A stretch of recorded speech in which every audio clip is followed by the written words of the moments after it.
Chapter 2398, Disintegration Power, Activate. By the time Shifeng's group returned to Alba Grey, the NPC's divine might had weakened considerably. Even with the protection of the gods, the hero was in danger of dying. Seeing this, Shifeng had to admit that the jealous witch was incredibly powerful. With a single curse, she could cause a hero's downfall. With this kind of power and the witch's erratic mood, it was no wonder why she was considered a natural disaster. When she was in a good mood, she could help a kingdom prosper, but when her mood was sour, she could cause a kingdom's demise. Kingdoms and empires both revered and feared the woman. Lord Alba Grey, we've collected 1,000 strands of the jealous witch's mana. How should we proceed to lift your curse? Shifeng asked the frozen hero. Simple. You just need to release the mana you've collected around me, Alba Grey telepathically communicated with a thread of excitement. However, while I am removing the seal, the jealous witch's frost elf will sense this. I must ask you to stop her until I am free. Just as Shifeng was about to ask for more information, the snow around them stirred. It then gathered into the form of a woman.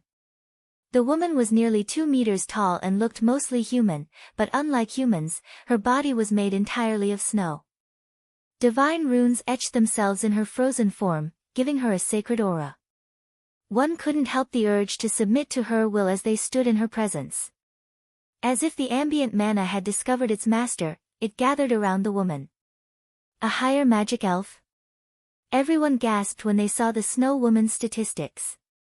Ice Elf, Yulunium, High Magic Elf, Mythic, Level 110 HP 3, 500, 000/3, 500, 000/000 Magic Elves had considerably high life ratings in God's domain, much higher than elemental creatures. Many of the spells humans wielded in this day and age had originated from magic elves. Mana favored these beings even more than ordinary elves because they possessed bodies made of mana itself. Meanwhile, high magic elves stood above magic elves in God's domain's hierarchy, akin to kings among magic elves. Their life ratings could even rival that of dragons. Do you really think you can escape my master's curse? Yulunium mocked as she gave Alba Grey a disdainful look. She then swept her glance over Shifeng and his companions, saying, Adventurers, it'd be best if you do not poke your noses into matters that do not concern you. Leave now, and I will spare you. Stay and help Alba Grey, and I'll ensure you remain here, alongside the rest of these foolish knights. As Yulunium spoke, the team felt an overwhelming sense of dread. They struggled to move as if the air around them froze them in place. Even breathing became a laborious task. Is she really a mythic monster? Kola muttered, shocked as he stared at Yulunium. With just a few words, High Magic Elf had immobilized Tier 3 players. She was nothing like the mythic monsters they had faced before. Guild leader, she is far too dangerous for us. If we try to fight her, only the personal guards will last more than 10 seconds, Yan Tianqing expended an immense amount of energy to whisper to Shifeng. I doubt we'll even last 5 seconds against her, Shifeng said, smiling bitterly at Yulunium. He had never expected this inferior legendary quest to be so vicious. Collecting 1,000 mana strands within 10 days in the Demon Wolf mountain range had already been a nigh impossible task, but the challenge before them was simply a joke. They might have had a chance if the system had pitted them against an ordinary magic elf, but trying to fight a high magic elf was on par with challenging a bona fide dragon. Although they had raided a Tier 4 ice dragon, Heathwaite had been severely injured before they had arrived. Its combat power had been nowhere near its peak. Furthermore, Shifeng had been able to suppress it with his heavenly dragon's breath, which was the only reason they had had a slim chance of defeating it. Yulunium, on the other hand, was a completely different story. Not only was Yulunium's combat power at its peak, but as a high magic elf, she had hundreds of spells under her command. She could wipe a 100-man Tier 3 team off the face of God's domain in a matter of seconds. If players tried to fight her without specific tools to counter her attacks, their only hope of survival was to flee as far and fast as possible. Unfortunately, summoning a Tier 4 Great Demon with the Bible of Darkness was impossible, as well. Yulunium had high enough intellect that she'd target Shifeng immediately, and the great demon wouldn't be able to do anything about it. Adventurers, give me 90 seconds. If you can hold out for that long, I can free myself from this curse. Alba Grey suddenly shouted. Alba Grey's words left everyone speechless. They could barely move within Yulunium's domain. They'd be lucky to stall her for 10 seconds, not to mention 90. Yulunium was no normal mythic monster, she was a creature that was more skilled with her spells than Tier 4 great wizards, and she loved large-scale combat. She could annihilate them all with one AoE spell, leaving no opportunities to challenge her. 90 seconds. After some pondering, Shifeng turned to Kola and asked, Kola, can you hold her for 10 seconds? If I activate my berserk and life-saving skills, it should be doable, Kola said after considering his prowess. He currently wore the Frostwolf set, and with his fragmented legendary shield, he was more than capable of tanking a level 100+ mythic monster. Yulunium's life rating rivaled that of dragons, but he shouldn't have any issues tanking her for 10 seconds if he activated his berserk and life-saving skills. Do you have a plan, guild leader? Yen Tianqing asked. They could simply surrender, but they'd have to bear the brunt of the quest's penalty. I do, but I'm not sure if it will succeed, Shifeng replied. Unfortunately, we have no other options. Kola, get ready. If Alba Grey had asked them to stall Yulunium for several minutes, Shifeng would have had no choice but to surrender, but he had a chance if he only had to hold her off for 90 seconds. Shifeng then retrieved the Bible of Darkness and summoned a great demon. Seeing this confused his companions. They knew that Yulunium was intelligent enough to ignore the great demon and attack its summoner. How could a great demon possibly slow the high magic elf down? Although they weren't sure what Shifeng intended, they followed his instructions and split up, putting as much distance between them and Shifeng as possible. Meanwhile, Kola activated his berserk skill and waited for Shifeng's signal. Go! Shifeng yelled once everyone was in position. He immediately released the mana they had collected around Alba Grey as Kola dashed toward the enraged ice elf, activating Justice Roar to attract her attention. Foolish humans! You will die here with the rest of these fools. Yulunium bellowed. Watching Kola, she lightly waved hand. Ice lances, over a dozen meters long, coalesced in the air and flew toward the MT. Without chanting an incantation or drawing any runes, Yulunium had cast the Tier 4, Ice-type spell, Frost Tooth. As the ice lances flew toward him, Kola relied on his combat standards and reaction speed to dodge, but he failed to evade one of the lances. He was forced to block the attack with his shield. Boom! The ice lance exploded against his shield, and the impact forced Kola to sink into the snowy ground. The attack had dealt over -300,000 damage, taking more than 10% of Kola's total HP. How powerful is she? Everyone's eyes nearly fell from their sockets. Kola had activated his berserk skill and life-saving skills, so he should have substantial damage reduction, yet he had still lost over 10% of his HP from one of Yulunium's attacks. Had he tried to charge at the ice elf without these skills active, she would have one-shot him. Seeing that the first attack had failed to end her target, Yulunium raised her hand again and began to chant an incantation. Responding to her command, a powerful blizzard swept toward Kola, streams of wind striking like pythons and threatening to tear Kola apart. As these wind serpents attacked, Kola was forced to halt his advance and defend himself with his shield. His HP rapidly plummeted. At this rate, he didn't have enough HP to last 5 seconds, much less 10. Fortunately, every healer on the team focused on recovering Kola's HP, keeping him alive, albeit barely. As the seconds passed, Kola's HP climbed and fell like a roller coaster as he danced on the fringes of death. The team's healers couldn't mitigate Yulunium's damage fully, and each round of healing seemed less effective as Kola steadily lost HP. I can't hold on for much longer, guild leader. Kola knew he had bit off more than he could chew as he glanced at his HP bar. As Kola finished his last word, another blizzard assaulted him from behind. Unfortunately, the wind pythons attacking from the front had him preoccupied, and he could only watch as more approached from behind. It's over. Sensing the incoming attack, Kola knew his time was up. However, a figure suddenly appeared behind him. It was none other than Shifeng. 10 seconds have passed. Leave the rest to me. Shifeng shouted over the roaring wind as he charged at the incoming wind python behind Kola. Guild leader. The team was confused as they watched Shifeng try to meet the incoming blizzard in battle. Read latest chapters at Wuxia World. EU Kola was a guardian knight, yet the blizzard's pythons had devoured a significant portion of his HP. As a swordsman, Shifeng would only dig his own grave by trying to block the python's attack. Disintegration power, activate. Just as the blizzard was about to reach him, Shifeng activated the disintegration armor's strongest skill, disintegration power.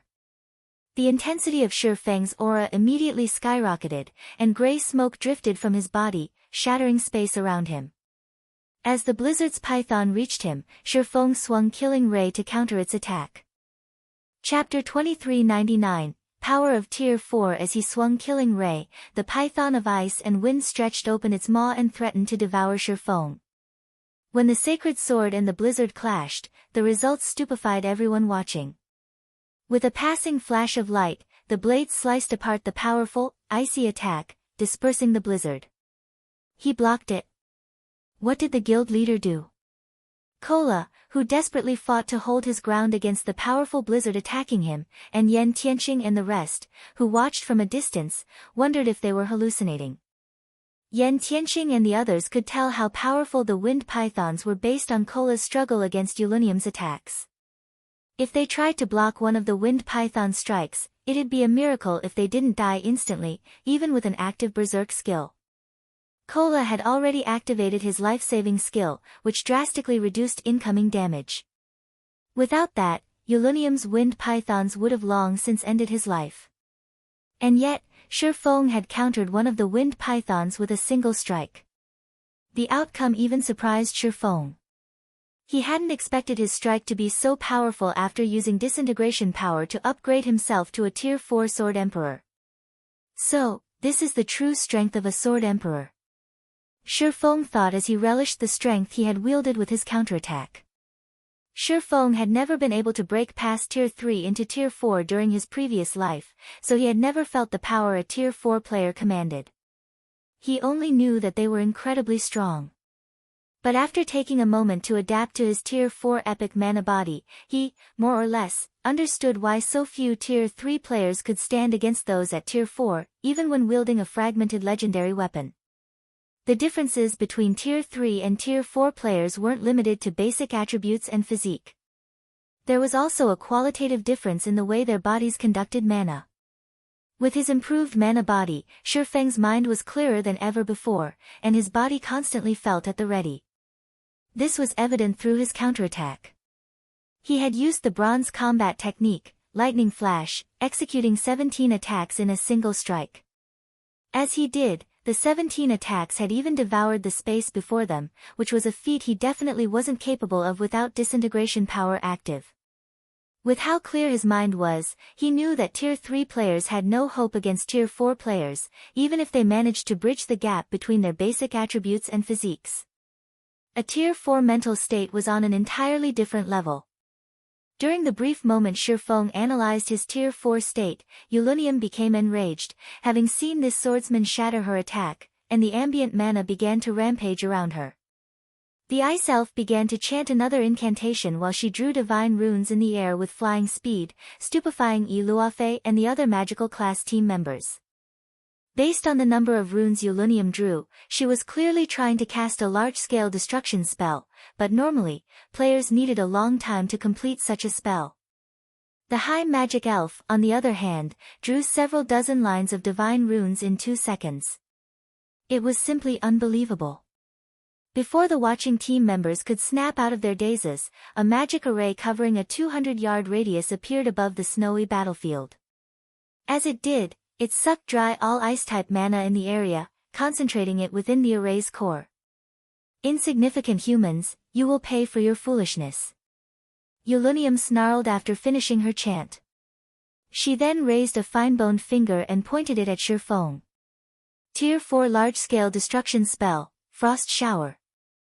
Several hundred icy meteors pulled themselves free from the magic array and descended on the frozen lake, each one containing enough power to shatter space itself. We're doomed. Watching the incoming meteors, the team began to despair. This attack could even wipe out a team of several hundred Tier 3 players in an instant. She's finally getting serious. Shifeng, on the other hand, wasn't surprised to see the incoming balls of ice. Calmly, he activated the 7 Luminaries' Ring's absolute domain. High magic elves could even rival God's domain's dragons.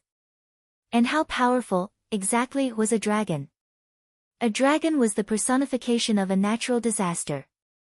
Not even a full kingdom could stop a dragon's wrath, and it would be forced to watch as the creature devastated its territories.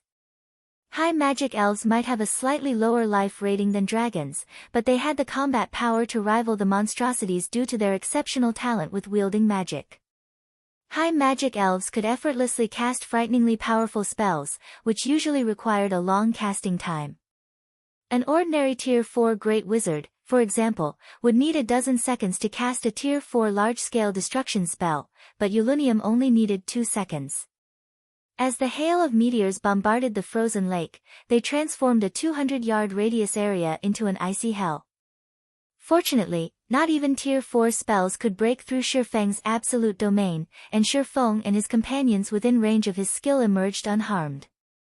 The moment Yulunium's attack ended, Shifeng charged at the ice elf. Yulunium was a magical class being. If she were allowed to cast her spells freely, she could even slay Tier 5 players, much less Shifeng's Tier 3 teammates. If Shifeng wanted to prevent her from slaughtering them all, he had to face her in melee combat. With absolute domain's protection, Shifeng could approach Yulunium while she bombarded him with a steady stream of Tier 4 spells, but as he approached, he had to admit that this ice elf was incredibly powerful. Not only were her basic attributes considerably higher than his, but she also had an endless supply of Tier 4 spells at her command. Even after forcibly promoting himself to Tier 4, Shifeng was at a major disadvantage. With absolute domain's duration running out, Zero Wings members, who watched from a distance, began to grow nervous. Yulunium would have torn Shifeng to shreds by now if not for absolute domain's protection. Her attacks against their guild leader weren't like the Ice Elf's assault against Kola. She had even begun to double speedcast. Combined with her already absurd casting speed, not even Shifeng could dodge all of her attacks in time. He was forced to rely on Sword's orbit to block some of the attacks, lest the impact knock him back. As though she had anticipated the moment, Yulunium sneered and summoned a crystalline staff. The instant absolute domain came to an end. With a swing of her staff, she revealed numerous magic arrays that had been hidden under the snow around her. Countless icicles shot from the arrays, flying toward Shifeng, and a powerful blizzard of hail and snow descended on the swordsman. Are you kidding me? Is Yulunium really just a monster? Blackie's eyes nearly fell from their sockets when he saw the magic arrays appear around Shifeng.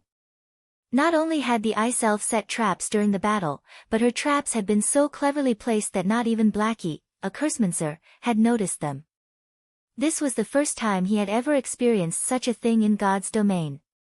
Moreover, Yulunium had concealed over a dozen magic arrays under the snow. As they activated simultaneously, they had the power of more than a dozen Tier 4 magical classes attacking as one. An attack like this would even turn a Tier 4 metric tons into Swiss cheese. As expected of a high magic elf, she's even calculated my skill's duration. The incoming icicles didn't surprise Shifeng in the least. He immediately commanded his summoned great demon, which had been on standby, to join the fray. Mythic monsters' intellect shouldn't be underestimated after level 100, especially that of a high magic elf like Yulunium. Shifeng had expected her to employ traps. If these creatures were any weaker, the various superpowers of his previous life wouldn't have struggled so hard against superior mythics. The great demon appeared behind Shifeng instantly and blocked the icicles coming in from behind its master. With the great demon's help, Shifeng could concentrate on the wind pythons attacking him head-on. However, Despite focusing on defense, the wind pythons were too powerful for him, and his HP continued to fall with each attack he blocked. If he hadn't had the help of his healer's diligent spell casting, he wouldn't have lasted more than 15 seconds against this bombardment. With the great demon guarding his back and the rear line healer's support, Shifeng had a much easier time distracting Yulunium. Before even Shifeng had realized it, another 50 or so seconds had passed, and only 5 seconds remained before disintegration power's duration would end. All of your efforts are futile, human. Your power is already fading, and once it does, both you and Alba Grey will forever decorate this lake as ice sculptures. Yulunium declared, flashing Shifeng a sinister grin when she sensed disintegration power begin to fade. Is that so? Shifeng shot back, unfazed despite disintegration power's duration running out. On the contrary, he revealed a bright smile as he said, I disagree. With that comment, Yulunium realized that something was amiss. She immediately shifted her gaze toward the distant Anna, but it was too late as the personal guard completed the final verse of her incantation. A holy light pierced the clouds and shot toward the frozen lake as a higher Valkyrie with 3 sets of pure white wings appeared not far from the ice elf. A higher Valkyrie? Yulunium's expression shifted when she saw her newest opponent. Read latest chapters at Wuxia World. The Valkyrie gave Yulunium no time to prepare as she threw her thunder spear at the high magic elf, its astonishing power exploding through the space around it. A higher Valkyrie's life rating couldn't compare to that of a dragon, but it was on par with a high magic elfess. Yulunium was forced to focus on the higher Valkyrie's attack, defending herself. The higher Valkyrie demanded all of Yulunium's attention, and the ice elf had no energy to spare on Shifeng. She couldn't even defend herself from his great demon's attacks, which steadily chipped away at her HP. As the seconds passed, the curse on Alba Grey grew weaker, yet Yulunium couldn't do anything about it. 90 seconds after Shifeng had released the jealous witch's mana around the NPC, everyone heard ice shatter as Alba Grey broke free of his icy prison. Chapter 2400, Sword Saint. Seeing Alba Grey break free from his curse, Shifeng breathed a deep sigh of relief. Although the higher Valkyrie could keep Yulunium busy, it couldn't exist for long. If the higher Valkyrie had disappeared before Alba Grey had freed himself, Shifeng wouldn't have been able to stop the ice elf even with twofold berserk. Not only was there a full tier difference between them, but Yulunium was also powerful enough to rival a dragon. Shifeng wouldn't have been able to resist her attacks for long. Damn it! Yulunium grew incensed when she noticed Alba Grey was free. She swung her icy staff at Shifeng, bellowing, I'll send you all to hell. The high magic elf began to chant an incantation, and a threefold magic array covering a 500-yard radius began to form in the sky. The instant the array took shape, it tore apart space around it. 2 seconds later, these spatial tiers transformed into a gigantic black hole. So, this is her true strength. Shifeng looked up at the black hole with a grim expression. Tier 5 spell, Void Storm. Tier 5 spells were beyond extraordinary. They had enough power to destroy an entire city, transforming it into a lifeless land. This was why the various kingdoms and empires feared Tier 5 beings. Even emperors had to show respect before them. Shifeng had never dreamed that Yulunium could cast Tier 5 spells, despite being a Tier 4 creature. There was only a difference of 1 tier between Tier 4 and 5, but the difference between a Tier 4 spell and a Tier 5 spell was like the difference between heaven and earth. Any random Tier 5 offensive spell could severely injure a Tier 4 creature. If a Tier 4 player tried to stand against a Tier 5 spell, their death would almost be a guarantee. Even Tier 4 MTs could withstand such power. Players wouldn't even have a chance to flee since the amount of mana a Tier 5 spell commanded would freeze space around them. When Zero Wings members saw the Void Storm forming above them, they turned a deathly pale. The resulting shockwave would easily cover several thousand yards. They had no hope of escaping this spell's range. Before any of them could start running for their lives, however, a pitch-black storm emerged from the black hole, covering the world in an endless darkness. Not even Shifeng knew how to get out of this one. Absolute Domain might be able to protect them, but the skill was still on cooldown. They couldn't escape via instantaneous transfer scrolls either, since space around them had frozen. Fortunately, they had completed their quest. Even if they died, they'd only lose some EXP, which they could quickly recover. Seeing the descending storm of darkness, Shurfeng prepared to die. Suddenly, Alba Grey unsheathed the golden sword hanging from his waist and slashed it toward the endless darkness. A brilliant light spread through the darkness, purifying it. In just 3 seconds, Alba Grey's holy light had vanquished Ulunium's void storm. Crap! Isn't that hero a little too powerful? Yen Tianxing and the others gaped in shock, unable to process what had just happened. In one move, Ulunium had transformed the day into night, whereas Alba Grey had returned daylight to the frozen lake with a move of his own. Their combat power was simply unbelievable. Staring at Alba Grey, Zero Wings members finally understood what it meant to be a hero. A hero could not be overwhelmed by numbers. All of the monsters they had fought were insignificant before Alba Grey. The NPC could likely even slaughter a full group of Tier 4 players instantly. Damn it! You've actually become a sword saint. Ulunium stared at Alba Grey in astonishment as her void storm dissipated. That's right. Removing the curse has allowed me to grasp some of the principles I needed to make a breakthrough. You are no longer a match for me. Alba Grey roared, a hint of excitement lacing his tone. Although the jealous witch's curse had caused him endless suffering, studying it had allowed him to understand the concepts he needed to become a true Tier 5 sword saint. A Tier 5 sword saint? Shurfeng was similarly shocked, and he spun to look at Alba Grey. Alba Grey, Sacred Magic Knight, Hero, Sword Saint, Level. HP. NPCs faced greater struggles when trying to complete their promotions, but this was also why NPCs' status rose dramatically with every promotion in God's domain. A Tier 3 NPC, for example, could serve as a minor city's magistrate, while a Tier 4 NPC could serve as a magistrate in a major city. Even emperors had to show respect before Tier 5 NPCs. But as far as Shurfeng could remember, Alba Grey had only been a Tier 4 hero during his previous life. This hadn't changed even after 10 years since God's Domain's launch. Alba Grey had never managed to become a Tier 5 sword saint. Even so, as a hero, Alba Grey had been able to contend with ordinary Tier 5 NPCs, including his identity as a famed smith. Even the various empires had taken him seriously. And yet, Alba Grey was now a Tier 5 sword saint. It is true. Now that you are a sword saint, I am no match for you, but don't you dare think this is over. Ulunium declared as she glared at Alba Grey. She then turned to Shurfeng and continued, you, as well, adventurer. After her bold declaration, the ice elf began to disintegrate into snowflakes. Don't think you can get away from me that easily. Alba Grey shouted. He unsheathed the second sword hanging from his waist and charged at Ulunium, swinging the pitch-black blade. He had only executed a normal slash, but from a distance, the attack had looked like a black wall, rising into the air and extending more than 500 meters.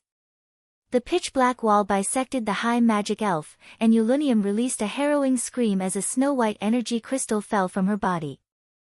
Although the attack had significantly weakened Ulunium's life aura, she successfully read latest chapters at Wuxia World.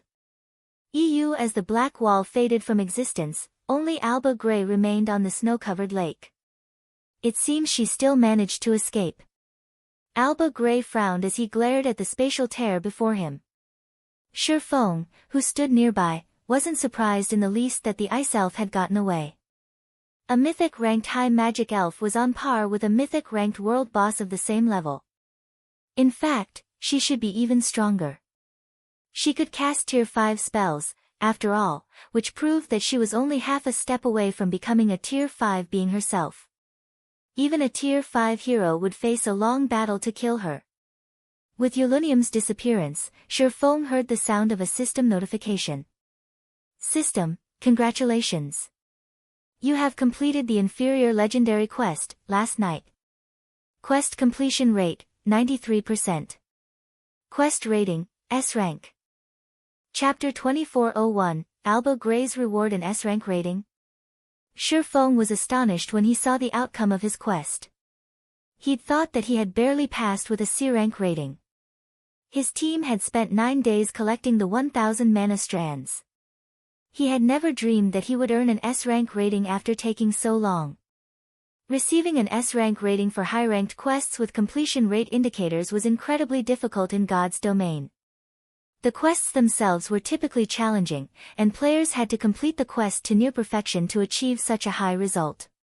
However, if players could earn an S rank rating, the original rewards would be improved slightly. Although the bonus wouldn't be very high, the additional rewards for an epic ranked or higher quest would be extremely valuable. A player had a 20% chance of earning an epic item as their reward for completing an epic quest, but if they gained the bonus from an S rank rating, their chances of earning an epic item would increase to 30% or even 40%. When completing an inferior legendary quest, an S rank rating could lead to a fragmented legendary item as a reward, which was normally impossible. Although Zero Wing had plenty of fragmented legendary items, every fragmented legendary item could enable a player to become a peak or apex expert in the future.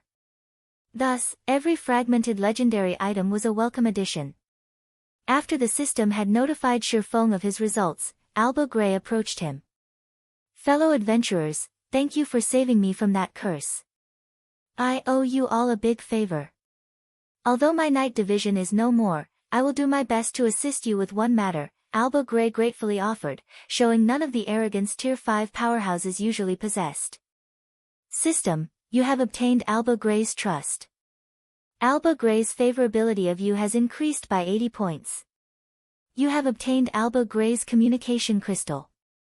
Alba Gray's statement and the system notification excited every member of the team. They had already witnessed the hero's power, and now, they could reach out to Alba Gray and ask him for a favor. None of them had expected to receive this kind of reward. "Guild leader, with Alba Gray's help, we can destroy one of Starlink's cities. I can't wait to see their faces," Kola said, his eyes glowing as he gazed at Alba Gray. "That's right. Let's destroy Starlink's new city. I want to see how they intend to duke it out with us after that," Blackie exclaimed, nodding. Starlink had persistently caused trouble for Zero Wing, especially with its newest city. That city had claimed a ton of Zero Wing's potential profit. If they destroyed it, not only would Stone Forest City regain its unique status as the only city in a level 100 neutral map, but they could also deal a heavy blow to their enemy, killing 2 birds with 1 stone. "No, we no longer need to resort to such a tactic," Shi Feng said, shaking his head. Starlink had constructed a city near a level 100 neutral map, but even if Alba Gray destroyed it, there was no guarantee that Starlink couldn't construct a new city. Moreover, other superpowers would soon have cities of their own in level 100 neutral maps. The various superpowers experts had already reached level 100 and begun to challenge their Tier 3 promotion quests. Constructing a new city near a level 100 neutral map wouldn't be difficult before long. Moreover, Alba Gray's favor was incomparably valuable, especially now that he had become a sword saint. Even emperors would struggle to earn a favor from this hero. Asking Alba Gray to attack a mere guild city was like killing a mosquito with a bazooka. Shi Feng then walked up to the freed hero. "Lord Hero, I am a forger and have always been passionate about my craft. I am particularly interested in mana forging, and I have heard that your research on the subject is unparalleled on the continent. I'd like to study your notes, if you'll allow it," Shi Feng stated his request after taking a deep breath. A Tier 5 sword saint could even destroy a kingdom with ease, much less a city, but destroying a kingdom was nothing compared to the value of a famed smith's knowledge. Due to Alba Gray's status as a famed smith, even demigods treated him with respect. Of the many things this NPC was known for, the most famous was his mana forging notes. It was the capital Alba Gray had relied on to become a famed smith in the first place. In fact, his mana forging notes were one of the reasons that the Ten Saints Empire had become as powerful as it was now. The various superpowers had fought tooth and nail for a single leaf of Alba Gray's mana forging notes. Some had even offered to trade fragmented legendary items for the pages. With Alba Gray standing before him and offering him a favor, Shifeng had to secure the very item that made the NPCs so famous. The hero took a long look at Shifeng, and the silence stretched until it felt awkward. Is the request too much? Shifeng anxiously asked. You have a very good eye, young adventurer. You know what is most valuable, Alba Gray praised. Unfortunately, I've stored my mana forging notes in the Ten Saints Empire's Imperial Library. Not even I have the authority to retrieve them, and unfortunately, the materials I would need to create a copy no longer exist in this world. Sure enough. Although Shifeng was disappointed, he wasn't surprised. The Ten Saints Empire treated Alba Gray's mana forging notes as a national treasure. The notes were even more valuable than a legendary item. Just as Shifeng was about to give up and wondered if he should ask the famed smith to craft him a custom-made fragmented legendary item, Alba Gray opened his mouth to speak again. But don't be too disappointed. Before I penned the official mana forging notes, I created a few drafts. Although I have lost many of them, I do have one volume of my drafts with me. If you don't mind, I can gift you this volume, Alba Gray informed Shifeng as he retrieved an ancient booklet that radiated faint traces of mana. The booklet was old and tattered, but it felt somehow timeless, as if very few things in this world could destroy it. Thank you, Lord Hero. I will take good care of it, Shifeng said as he accepted the booklet. He was still disheartened that he couldn't obtain the full compilation of the mana forging notes. He was surprised and pleased that he could obtain one of the notes volumes. Alba Gray had relied on his mana forging notes to become a famed smith. A single volume could easily rival the value of a legendary item. There's no need to thank me. If you need help in the future, you may contact me through my communication crystal, Alba Gray said, smiling. He then transformed into a streak of light and disappeared from everyone's vision. Read latest chapters at Wuxia World. EU System, you have earned Alba Gray's admiration. Alba Gray's favorability of you has increased by 10 points. System, Alba Gray's favorability of you has reached 100 points. You have become Alba Gray's friend. Blackie and the others were confused as they watched the exchange. They didn't understand why Shifeng had asked the hero for a tattered notebook, and based on their guild leader's expression, he seemed ecstatic about it. As Shifeng stored the mana forging notes draft volume in his bag, Yan Tianqing approached with a white energy crystal in hand. Guild leader, this crystal Ulunium dropped is very strange. Even with my master appraisal skill, I couldn't appraise it, Yan Tianqing said, a hint of excitement flashing in his eyes as he gazed at the energy crystal. Chapter 2402, Sacred Magic Temple, you couldn't appraise it? Yan Tianqing's words piqued Shifeng's interest. Immediately, the swordsman used omniscient eyes on the crystal. In God's domain, very few things defied appraisal at the master rank. Only special items could not be appraised by a master appraiser. Generally, these special items were of extraordinary quality, and even the most inferior among them should be at the epic rank. 3 seconds. 6 seconds. 10 seconds. Even after 15 seconds had passed, omniscient eyes still hadn't fully analyzed the crystal. What is this item? At this point, even Shifeng could not help but be surprised. When appraising items using omniscient eyes, 15 seconds were more than enough to analyze an epic item. Now, however, the loading bar was still a long way from full. Finally, when a total of 22 seconds had passed, the white energy crystal's information appeared before Shifeng. Magic Key, Epic Rank, a key that can open the second floor of the sacred magic temples found in Lost Ruins. Cooldown, 1 natural day. Upon seeing the appraisal results, Shifeng was dumbfounded. Guild leader, what is it? Yan Tianqing asked curiously upon seeing Shifeng's surprised expression. A magic key. A secret key that can open the sacred magic temple's second floor. Shifeng said, a hint of excitement flashing across his eyes as he gazed at the white crystal in his hand. For a moment, he even wondered if the reward for achieving an S-rank rating in the quest wasn't Alba Gray's favor, but this magic key instead. The Sacred Magic Temple. Everyone was confused at Shifeng's words. They could be considered very knowledgeable regarding God's domain, but this was the first time they had heard the term, sacred magic temple. Judging by Shifeng's expression and manner of speaking, they concluded that it should be a very amazing place, yet they actually had never heard of it before. It's an excellent place to learn skills, spells, and magic arrays.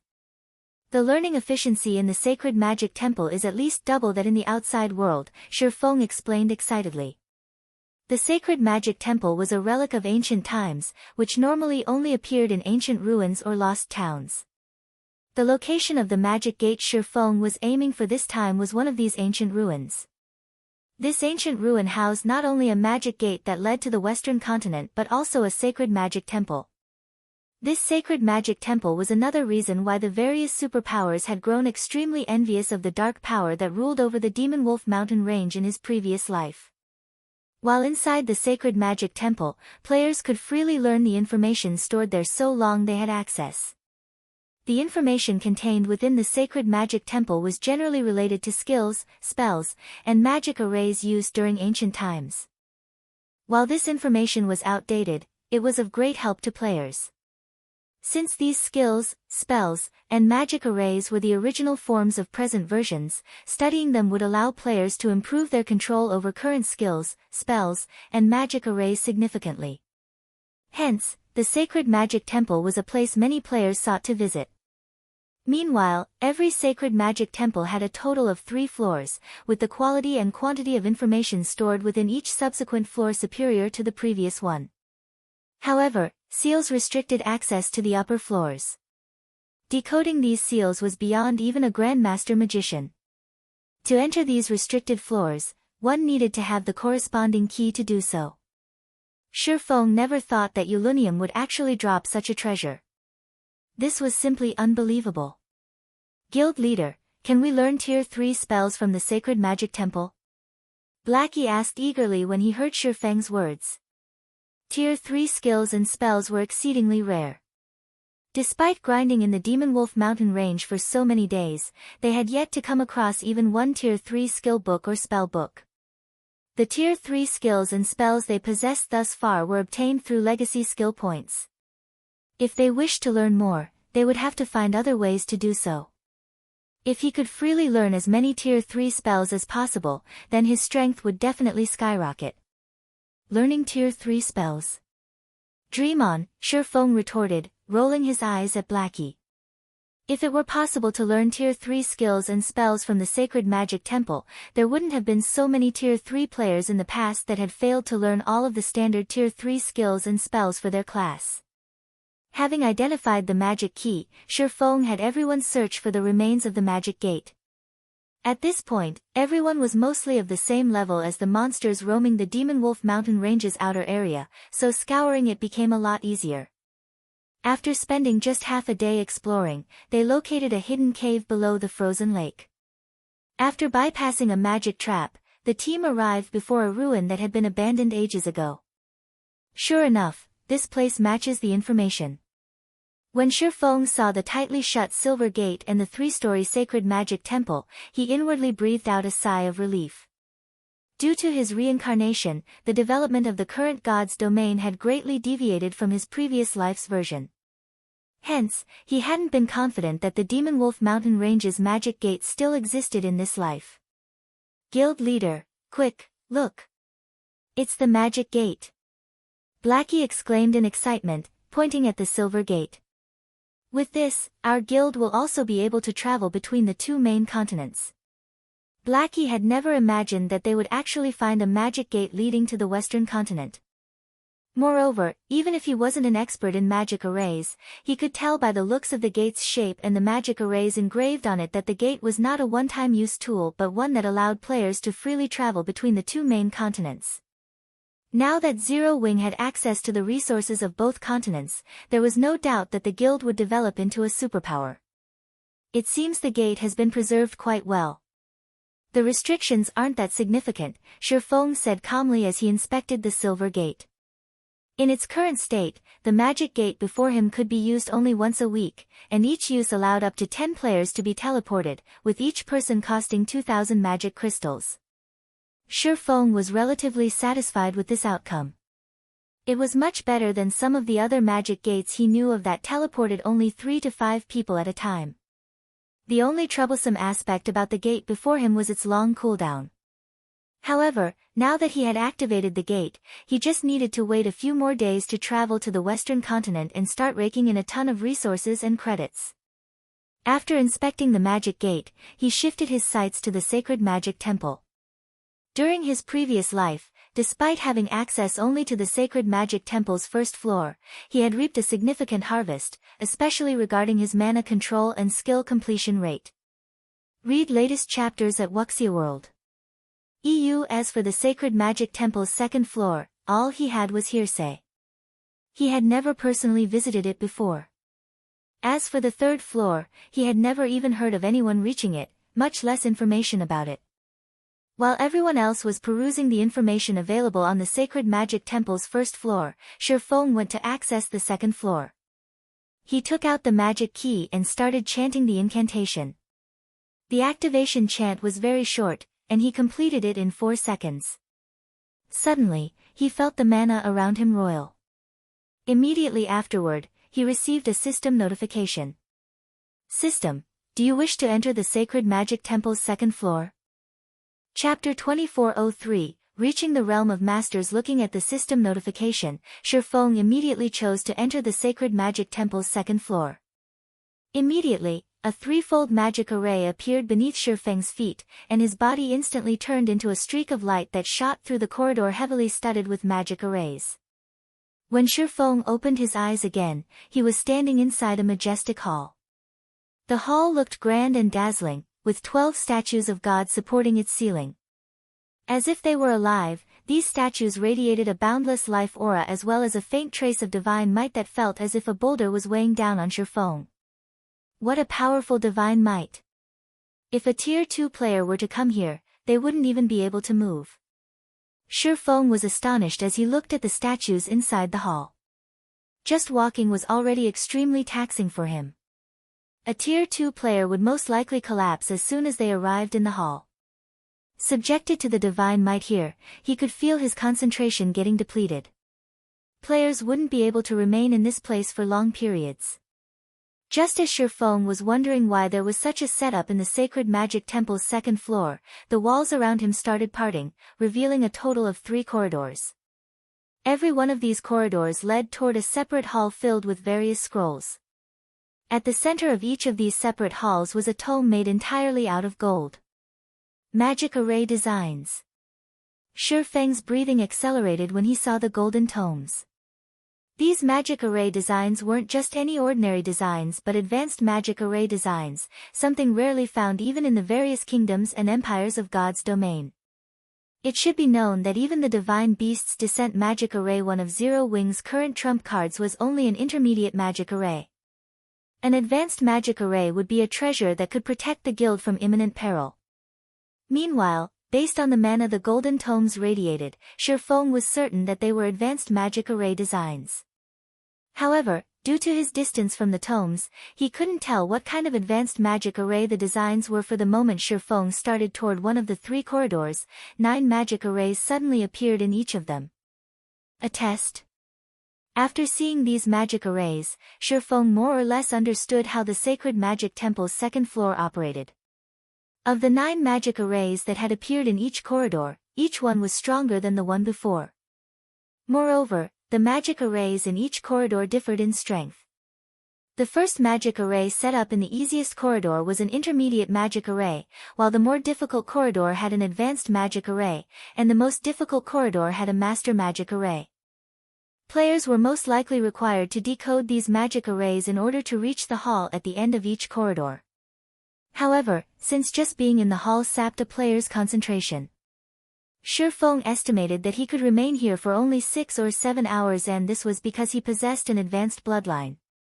An ordinary Tier 3 player would last 4 or 5 hours at best. In other words, Shi Feng had to decode the magic arrays within 7 hours. Otherwise, he wouldn't be able to reach the hall at the end of the corridor. As for destroying the magic arrays, that was utterly impossible. Due to the pressure from the 12 statues, even a Tier 4 player couldn't exert sufficient strength to destroy the magic arrays protecting the corridors, much less a Tier 3 player like Shifeng. Only Tier 5 players would be capable of such a feat. However, it would still be a long time before Tier 5 players started appearing in the game. Shifeng couldn't rely on external tools either. The moment he entered the hall, only his epic spatial bag remained usable. The system had locked everything else. My time is limited, so I have no choice but to take the simplest path. After giving the matter some thought, Shifeng decided to go for the corridor protected by the intermediate magic array.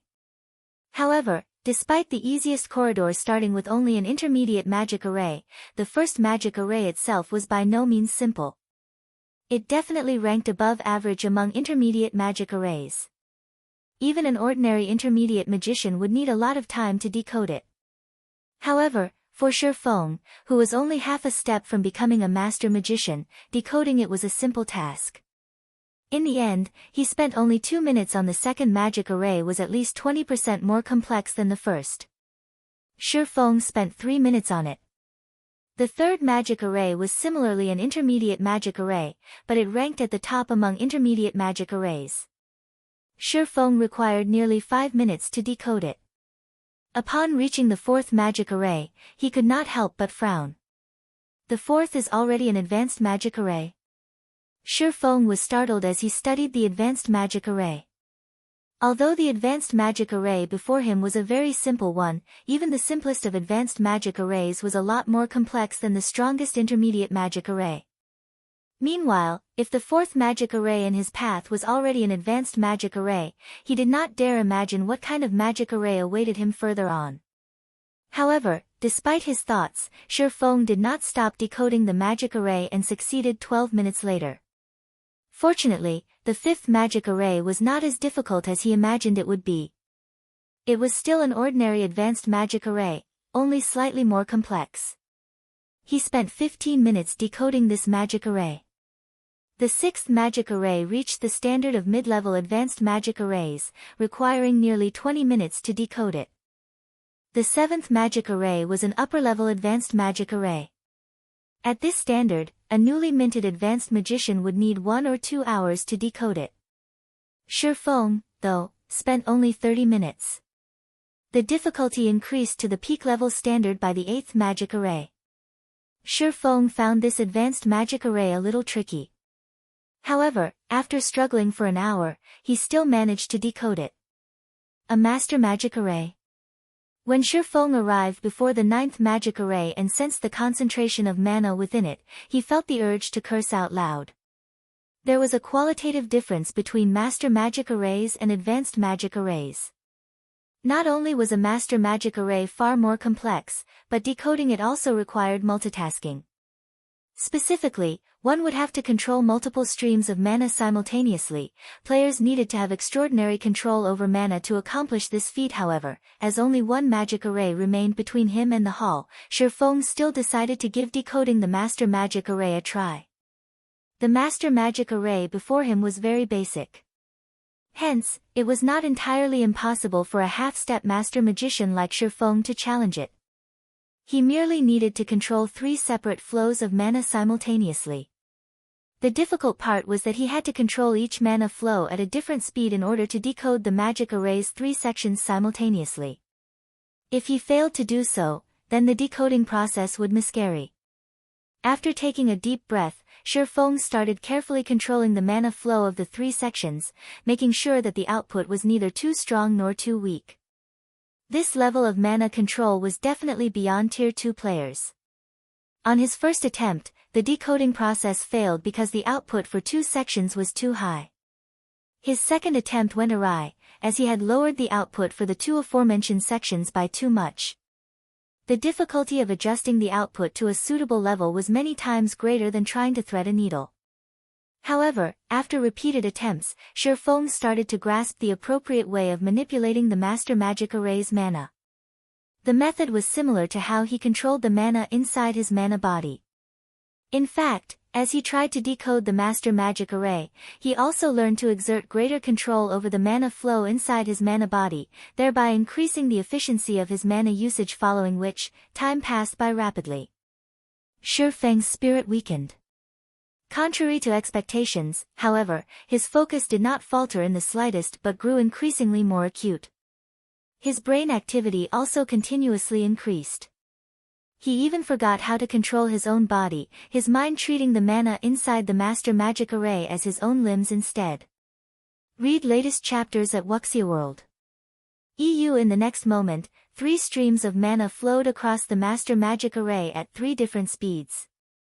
The stream that had moved too quickly on Shi Feng's last attempt was a touch slower now, while the stream that had moved too slowly had accelerated slightly. When the 3 streams of mana had filled up the final pattern in their respective sections of the magic array, all 3 actually arrived at the magic array's center at exactly the same time. I did it! Shi Feng could not help shouting in excitement. The moment all 3 streams of mana came into contact with each other, the magic array before him released a dazzling light.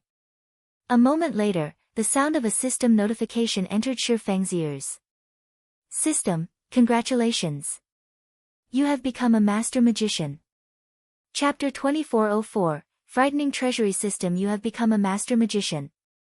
Rewarding the Great Magician title. The system notification repeated 3 times. However, Shi Feng paid no attention to it whatsoever. Instead, he shut his eyes and focused on the mana flow of his mana body. He then unsheathed Killing Ray and executed a slash. Secret technique. Lightning Flash. With just a swing of the sword, 17 sword lights crisscrossed and cut through the empty space before Shi Feng, the attack creating a sonic boom that echoed down the corridor. No wonder the magician class is labeled the number 1 subclass. So, this is why. Shi Feng was a little surprised by the effects of his technique. Magic arrays were the foundation for controlling mana. Many items could not exist without magic arrays. Hence, many players in God's domain would pick up the magician class as a subclass. This was especially true for forgers and alchemists, who would not be able to tread far on their path without the magician class. However, Shi Feng had never thought that becoming a master magician would raise his control over his mana body to a whole new realm. Now, not only could he simultaneously control multiple streams of mana much more quickly, but his body also became much more agile. The power of his combat techniques also improved considerably. Although his proficiency at multitasking with mana still was not particularly high, which prevented him from fully leveraging these new advantages, he just needed time. Once he familiarized himself with this process, his utilization of it in combat would improve. Moreover, the Great Magician title increased his maximum concentration by 10% and improved his mana control by 10%, which made controlling his mana body easier. At this moment, Shi Feng more or less understood why players who had become master magicians in the past were usually very powerful. Just the minor improvement toward the mana body would allow players to exhibit much greater power with their combat techniques, skills, and spells. Not to mention, a master magician could construct basic magic arrays without the assistance of materials and use these magic arrays as a tool for support or interference. The benefits of becoming a master magician were massive. Now, if he could get Aqua Rose, Violet Cloud, and the other magical class experts of Zero Wing to become master magicians within a short period, the guild's overall strength would definitely increase substantially. Thinking up to this point, Shi Feng shifted his gaze to the center of the nearby hall. Now that he had decoded the last magic array, the advanced magic array design was already within his reach. So long as he could obtain it, helping Zero Wing's members get promoted to the advanced magician rank and, subsequently, the master magician rank would be much easier. When Shi Feng stepped into the hall, the contents of the hall entered his view. The hall was not particularly large, only the size of about 3 basketball courts. However, many magic array scrolls were displayed all over the hall. These magic array scrolls, ranging from intermediate magic arrays to advanced magic arrays, all came in complete sets. Every one of these magic arrays was of the barrier type. Shi Feng was dumbfounded upon seeing this scene. Barrier-type magic arrays were things that the current powers of God's domain urgently needed, especially intermediate barrier-type magic arrays. Past level 100, monsters at the Grand Lord rank or above would be immune to the effects of basic barrier-type magic arrays. One needed intermediate barrier-type magic arrays or better to suppress them. However, intermediate barrier-type magic arrays were incredibly rare, even Zero Wing had only a few complete sets. Inside this hall, however, there were over 100 sets of intermediate barrier-type magic arrays and as many as 12 sets of advanced barrier-type magic arrays. This was practically a treasury of magic arrays. No wonder nobody was willing to reveal any concrete information about the sacred magic temple's second floor. When Shifeng looked at the treasure trove before him, he understood why there had been so little information regarding the sacred magic temple's second floor in his previous life. One could make a fortune just selling the magic array scrolls here since the various major powers were willing to pay over 1,000 gold to purchase a set of intermediate barrier-type magic arrays. After all, not all guilds possessed as many fine gold guards as Zero Wing did. Meanwhile, without the help of powerful personal guards, raiding a level 100+ Grand Lord was an extremely difficult and costly task. However, with the suppression effects of an intermediate barrier, the raid difficulty would instantly decrease by a large margin. The expert teams of guilds would then have the ability to raid level 100+ Grand Lords. With the scrolls for an intermediate barrier at hand, teams could also start exploring level 100 neutral maps much more boldly, as they no longer had to fear level 100+ Grand Lords. While Shifeng was thinking of sweeping these magic array scrolls into his bag, his gaze still drifted to the golden tome hovering in the middle of the hall. Previously, as he had been too far from the tome, he could only tell that the magic array design was of the advanced standard. Now that he was standing so close to it, he discovered that it wasn't just an ordinary advanced magic array design. Not only was the golden tome enveloped by a dense layer of mana, but it also radiated a faint trace of divine. Although the power of this divine might was negligible and would have no effect on a player's performance, it still signified that the tome was once the possession of a god. Otherwise, it wouldn't have absorbed a god's aura. Following which, Shifeng walked up to the tome to inspect it. This is an ancient magic array design. Shifeng's breathing accelerated when he read the tome's statistics. 12 elemental pillars, ancient magic, advanced magic array, requires at least 12 tier 2 magical classes to cast. Places a seal on all enemies within a 200-yard radius. Effects will improve by 1 grade with every additional 12 casters added. The magic array can be cast by up to 36 casters. Required materials: 1 mana stone, 12 elemental crystals, 12 magic scrolls, and 1 advanced magic scroll. Ancient magic had been lost after the Great Destruction. Although humans had researched new forms of magic after the Great Destruction, the performance of current spells and magic arrays was still greatly inferior to that of ancient spells and ancient magic arrays. This was because ancient magic was taught to humans by the gods. It was not only much more refined but also much closer to the essence of magic. Any player that successfully learned ancient magic would be much stronger than players of the same tier. Magic arrays that applied the principles of ancient magic were also much stronger than those that did not. Only, very few ancient magic arrays had been passed down in God's domain. Hence, every ancient magic array was incredibly valuable, and their designs all the more so. The value of an intermediate magic array design that applied ancient magic principles could rival that of fragmented legendary items. Needless to say, advanced versions would be even more valuable. Now that such a design had appeared before Shifeng, how could he not be surprised? For a moment, Shifeng even entertained the thought of attempting the other 2 corridors and securing the magic array designs housed in the halls beyond them. Fortunately, though, his rationality prevented him from doing so. The reason for this was very simple. If even the easiest corridor required a master magician to break through, then the other 2 corridors would definitely demand an even higher standard. At least, those 2 corridors were not challenges that a newly minted master magician like himself could break through for now. He would merely waste his time trying. Read latest chapters at Wuxia World.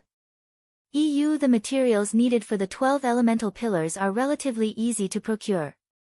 Even the mana stone, which is the most troublesome material to get, is no problem for me. So long as I can mass-produce this magic array, I can definitely raise the performance of the guild's teams by a large margin. At that time, even the superpowers expert teams won't be a match for Zero Wings when it comes to raiding field bosses.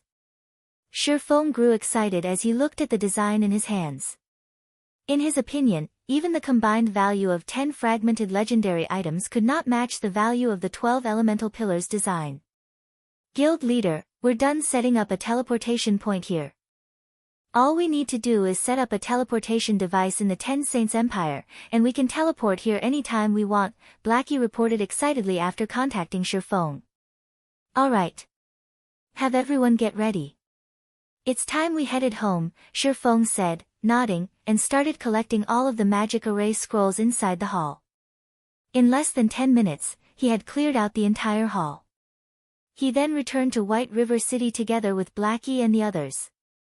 Chapter 2405, Changes to the Gravity Mountain Range. White River City, Zero Wings residence. When Shurfong and the others returned to the guild residence, an unusually depressing atmosphere greeted them. Now, less than 100 players stood in line to take the recruitment test to join Zero Wing. The guild members in the residence only seemed to reanimate as Shurfong and his companions entered the guild hall. They were all excited for their guild leader's return. It's the guild leader. The guild leader is back. This is wonderful. Boss Blackie and the others have returned as well. The several hundred players in the hall ran up to Shurfong and his team to welcome them back. When Liang Jing, who was working in the lobby, saw the group, she ran over, just as elated. Guild leader, you've finally decided to come back. Liang Jing breathed a sigh of relief. I didn't know what I was going to do if you hadn't returned soon. Why does the guild suddenly seem so disheartened? What happened while we were gone? Did we not earn enough coins from leasing Stone Forest City's private houses? Shurfong asked, curious. He had spoken with Liang Jing half a day ago about accepting coins as rent for Stone Forest City's private houses. Even in the worst-case scenario, the auction should have earned the guild around 20,000 gold, which would be more than enough to support Zero Wing for half a day. Zero Wing had other income sources, after all. Even if the guild were restricted in the Dark Knight Empire, Zero Wing shouldn't have had a problem holding on for another 5 or 6 days. We still have enough coins, but we recently learned that someone discovered a special ruin in the Gravity Mountain Range and within it, a homed eagle egg. Moreover, the power discovered more than one egg. This has caused an uproar on Dragonheart Island. Now, the various superpowers are rushing to the ruin to search for more horned eagle eggs. We've partnered with Phoenix Rain to take part in the hunt, Liang Jing said. Anxiously, she continued, however, Warblood and Starlink have begun to cause more trouble. They're doing all they can to hinder our progress in the ruin. We thought it best to send Fire Dance and the other recently promoted Tier 3 players to lead the guild's level 100+ experts to the Gravity Mountain Range as reinforcements. Unfortunately, Starlink started to target our players in the neutral maps around Star Moon Kingdom, and we don't have anyone left to stop it. Horned eagle eggs. Liang Jing's report left Shurfong a little confused. He had never considered that the Gravity Mountain Range would be home to horned eagle eggs. He certainly hadn't heard of such a thing in his previous life. Horned eagles were one of God's domain's flying mounts. They were only intermediate common rank, but they were still flying mounts, and as long as players obtained their eggs and hatched them, they could take the horned eagle hatchling to a tamer, where it would become a true flying mount. The very idea of flying mounts had driven the various superpowers to the brink of madness, but aside from Zero Wing, the number of superpowers on the eastern continent with flying mounts could be counted on one hand. Flying mounts were the future of God's domain. Whoever had the most would have a massive advantage. It was easy to imagine the various superpowers' reactions to the news that someone had found horned eagle eggs in the Gravity Mountain Range. Meanwhile, to prevent Zero Wing from exploring the ruin, Starlink would do all it could to limit Zero Wing's movement to the Star Moon Kingdom. Based on what we've learned from the secret pavilion, Demon Palace has secretly sent over a dozen Tier 3 experts to the Gravity Mountain Range to help Starlink and Warblood against us. I'm afraid Fire Dance's group is in grave danger, Liang Jing said worriedly. By now, some of the various superpowers experts had completed their Tier 3 promotion quests, and although Zero Wing had the most right now, it couldn't take on multiple superpowers at once. In that case, let's split up into two groups, Shifeng said as he turned to Kola and the others. Kola, Turtle Dove, Shadow Sword, you three will follow me to the Gravity Mountain Range. Tianxing, you'll lead the rest of the team to deal with those bastards hunting our players in the neutral maps nearby. It's too dangerous for just the four of you, guild leader. You should take more people with you. Starlink isn't the only power in the ruin. Many superpowers are heading there as we speak, Liang Jing hurriedly advised Shifeng. Shifeng was the guild symbol. They couldn't afford for something to happen to him, and at this point, he no longer had the advantage of being the game's only Tier 3 player. Zero Wing couldn't afford to be as relaxed as it had been. Relax.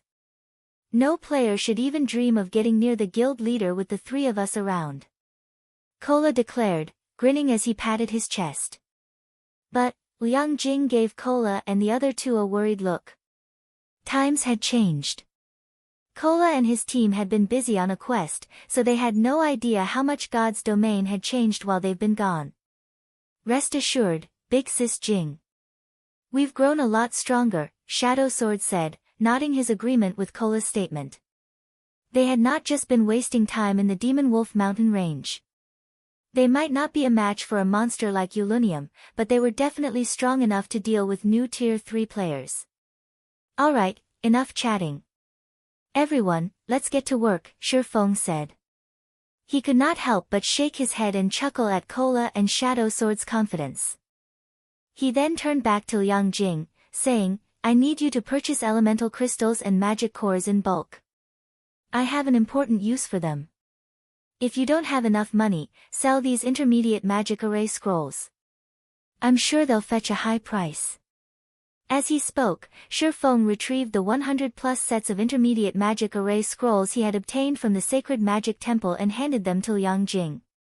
Although the guild had quite a few elemental crystals and magic cores in stock, it didn't have nearly enough for him to exploit the 12 elemental pillars design. When she saw the scrolls, Liang Jing was stupefied. Do you really want me to sell all of these intermediate barrier scrolls, guild leader? Liang Jing had to ask. At this stage of the game, there were very few Tier 3 players in God's domain. Most of the players in level 100 neutral maps were still at Tier 2. However, exploring level 100 neutral maps was a major challenge for Tier 2 players, especially when it came to Grand Lord ranked bosses. Unfortunately, players needed to hunt these Grand Lords to obtain better equipment. Without strong enough equipment, players would have no hope of completing their Tier 3 promotion quests. Hence, the various powers had turned to magic arrays to suppress these bosses, increasing their chances of acquiring better weapons and equipment for their Tier 2 members. Because of this, intermediate barrier scrolls were incredibly popular right now, especially when sold in complete sets. A full set of intermediate barrier scrolls could easily fetch 800 gold or more. I've obtained an advanced barrier type magic array design, so we don't need these anymore, but don't sell too many at once. Post them for sale one by one, Shifeng said. Intermediate barriers were valuable, but they couldn't compare to the 12 elemental pillars. Furthermore, this was the best time to sell intermediate barrier scrolls. As more players reached Tier 3, these scrolls would become less valuable. Since Shifeng didn't need to keep them for his guild, selling them for materials to craft advanced magic array scrolls would only benefit Zero Wing as a whole. I understand. I'll start posting them in the various kingdoms and empires' auction houses, Liang Jing said, her eyes glowing with excitement. She hadn't expected Shifeng to return with such an abundant harvest. An advanced barrier-type magic array design. With such a design, Zero Wing could produce as many advanced barrier scrolls as it wanted. With an advanced barrier, a team of Tier 2 players would even have a chance of defeating a level 100+ Grand Lord ranked archaic species. Liang Jing left to carry out Shifeng's orders. Shifeng, on the other hand, hurried toward the Gravity Mountain Range with Kola, Turtledove, and Shadow Sword. The Molten Canyon, located within the Gravity Mountain Range's core region, was crowded with players. Most of them were from the various superpowers and top adventurer teams, and every one of these players had reached level 100 or higher. Several players wearing the Heaven's Blade Adventurer team emblem fought desperately to escape the Molten Canyon. However, several hundred level 100+ experts, led by a Tier 3 player, stood between them and the canyon's exit. Leader, what should we do? They have a Tier 3 expert on their side. We've already used up all our instantaneous movement magic scrolls, a level 101 assassin from Heaven's Blade said, watching the Tier 3 Berserker King a short distance away with an anxious expression. Read latest chapters at Wuxia World. I'll hold them off while the rest of you get out of here. If you don't make it out, Blood Oath will kill the commander, the level 102 female guardian knight leading the team growled through gritted teeth. We've sealed the area off already. Do you really believe you can escape? Even if you guys get past us, no one can save you. No one can stop War Blood in the Gravity Mountain Range, the Tier 3 Berserker King shouted, sneering at Heaven's Blade's members. The Heaven's Blade's players despaired. The Berserker King had only spoken the truth. The War Blood Adventurer team had evolved. With the help of Starlink and Demon Palace, War Blood had become Dragonheart Island's #1 adventurer team. Even if they managed to break past War Blood's blockade and got far enough to ask for help, no one would help them. However, the moment the Berserker King finished his gloating, everyone in the area heard a deep voice. Is that so? And what if Zero Wing gets involved? Chapter 2406, Shock. As the question echoed throughout the canyon's exit, everyone fell silent. None of them had ever thought someone would willingly stand against War Blood, and they all spun toward the origin of the voice. 4 figures, 3 men and a woman, entered the canyon. They had all hidden their information under black cloaks, and the group's leader, a man who looked to be around 30 years old, walked into the canyon as if he hadn't sensed the tense atmosphere surrounding the adventurer team groups. Zero Wing. 4 players. Are these people tired of living? Zero Wing's members must be insane. Shouldn't they be mindful of the time and place if they want to challenge War Blood? War Blood might be helpless against Zero Wing in the northern region, but we're in the Gravity Mountain Range's southern region. More than half of War Blood's members are in the area.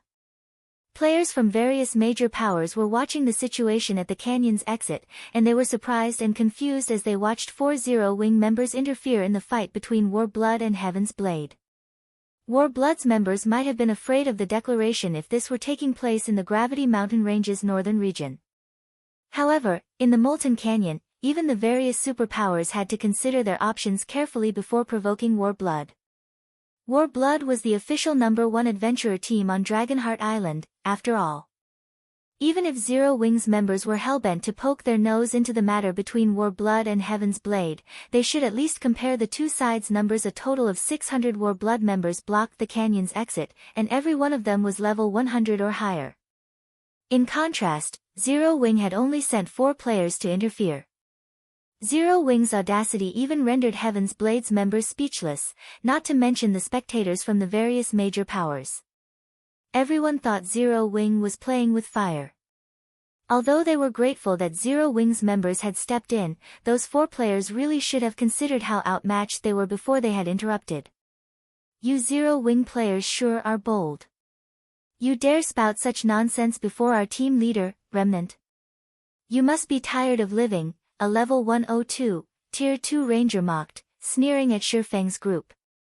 Their commander had long since ordered all of the adventurer team's members to kill any Zero Wing members on sight. Unfortunately, since Zero Wing held the northern fortress and could use return scrolls to teleport to it, War Blood's members had found their targets difficult to ambush in the fields. However, War Blood's team had sealed off the Molten Canyon. Not only was communication with the outside world impossible, but they had also rendered teleportation tools, such as return scrolls, unusable. Killing any Zero Wing members they encountered would be a piece of cake. Remnant. We are your targets. There's no need to involve outsiders. If you think you can take me, let's fight. I want to see how strong you've grown after becoming a Berserker King for myself. Cleansing Flame, the female Guardian Knight leading Heaven's Blades team, shouted to Remnant Snow, the Berserker King leading Warblood's team. She knew that escape was no longer possible for her team. Aside from how badly outnumbered they were, Remnant Snow was more than powerful enough to annihilate her entire team. She had already witnessed the strength of Tier 3 players, and she knew that Tier 2 players had no hope against them. She was grateful that Zero Wings members were so willing to help her, but she couldn't let them die for their good intentions. You actually think you qualify to challenge our leader to a one-on-one match, Flame? The level 102 ranger from Warblood disdainfully asked Cleansing Flame. You might be strong, but our leader has already reached Tier 3. Even your vice commanders would have to think twice before challenging him. There's only one way we'll let your team leave in peace, you just have to hand over all of your weapons and equipment. If you do, we might reconsider cursing you with double the death penalty and sending you all back to level 99. As the Tier 2 Ranger ended his threat, the various major powers spectators turned to Remnant Snow in awe. More players had begun to reach Tier 3, but most of them were peak experts from the various superpowers. Ordinary experts simply weren't strong enough to complete their Tier 3 promotion quests this soon. In fact, many players might never reach Tier 3. Tier 3 players were on an entirely different level compared to Tier 2 players. Even superpowers upper echelons had to treat Tier 3 players respectfully. Cleansing Flame might be one of the top-ranked team leaders from Heaven's Blade, but she doesn't qualify to challenge Remnant Snow. I wonder when I'll finally reach Tier 3, too. Reaching Tier 3 isn't so easy. Remnant Snow just got lucky. It's a pity that Cleansing Flame had chosen such a high difficulty for her promotion quest. If she had chosen a lower difficulty, she'd probably be a Tier 3 player right now. Cleansing Flame and those 4 Zero Wing members are dead for sure. Against a Tier 3 Berserker King, even a 100-man team of Tier 2 experts is nothing but cannon fodder. The various major powers experts couldn't help their rueful sighs as they watched Cleansing Flame and her team. Times had changed, and it was no longer the era of Tier 2 players. The time of quantity over quality had ended. This era belonged to Tier 3 players, and before them, Tier 2 players were nothing. A Tier 3 expert could even take out Tier 2 Apex experts in just a few moves. As Cleansing Flame waited for Remnant Snow's reply, she noticed that the Berserker was staring at the leader of Zero Wing's small group with a foreboding look on his face. It piqued her curiosity. Is something wrong, leader? The Tier 2 Ranger asked, giving Remnant Snow a strange look. Normally, Remnant Snow was quite outspoken. He had recently been promoted to team leader in Warblood, in addition to reaching Tier 3. He was now one of the candidates to become one of the adventurer team's new vice commanders. This was the prime of his life. Why else would he have been so arrogant in his exchange with Cleansing Flame? However, before the Tier 2 Ranger could continue, Remnant Snow pulled away from his team and approached Zero Wings players. Read latest chapters at Wuxia World. EU, Zero Wings members are doomed now. It seems Remnant Snow intends to take care of those Zero Wing fools himself. The various major powers experts gave Sure Feng's group pitying glances as Remnant Snow made his move. Cleansing Flame, on the other hand, paled. She wanted to stop the man, but with several hundred Warblood members in her way, rushing forward would accomplish nothing. Just as the spectators expected Remnant Snow to attack, the man in question expressed his respect for Sure Feng as he reached Zero Wing's 4 players. Guild leader Black Flame, you jest. How could I show such disrespect to your request? We'll allow them to leave, Remnant Snow said. He then barked an order for Warblood's members to open a path for Cleansing Flame and her team to leave the Molten Canyon unhindered. Chapter 2407, Hidden Terror. When Remnant Snow commanded his team to give way, both the spectating experts and Heaven's Blades members were stupefied. What was going on? Had Remnant Snow hit his head at some point? Even Warblood's members gaped at Remnant Snow. They even wondered if this were some imposter. Why else would he show respect to Zero Wing's guild leader? Warblood had an irreconcilable feud with Zero Wing, and the two organizations frequently clashed in the Gravity Mountain range. Although Zero Wing's guild leader was a Tier 3 player, Remnant Snow was a Tier 3 Berserker King. He shouldn't have any reason to treat Shifeng respectfully. Not a single player watching the scene could understand why Remnant Snow behaved as he did. Are you deaf? Why aren't you moving? Remnant Snow snarled as his team members stared at him. Seeing his rage, Warblood's members followed their orders and opened a path for Cleansing Flame's team, regardless of how confused they were. When the watching experts saw this, they were utterly flabbergasted. At first, they had wondered if they had misheard Remnant Snow, but after watching Warblood's members move aside and let Cleansing Flame's team pass, they had to accept the odd situation as fact. I'll thank you in their place then, Team Leader Remnant. I still have other matters to deal with, so I'll be heading out, Shifeng said. Remnant Snow's behavior had surprised him, too, but since the man had taken a step back, it'd be in poor taste if Shifeng escalated the situation. Thus, he decided to continue on his way into the Molten Canyon after a polite response. Remnant Snow couldn't help but breathe a deep sigh of relief as he watched Shifeng's group walk off. Others might not realize how powerful Shifeng was, but he had experienced the swordsman's astonishing might for himself. Shifeng had caused a huge scene on Tranquil Mine Island even before he had reached Tier 3. He had then slain Blood Oath, who had been protected by several of his bodyguards and one of the adventurer team's vice-commanders, within the Dragon Phoenix Pavilion's residence. And yet, Shifeng had still slain Blood Oath. The swordsman was inhumanly strong. Now that Shifeng had reached Tier 3, he had undoubtedly become even more terrifying. Remnant Snow had no wish to provoke such a monster. Even among Tier 3 players, there were still differences.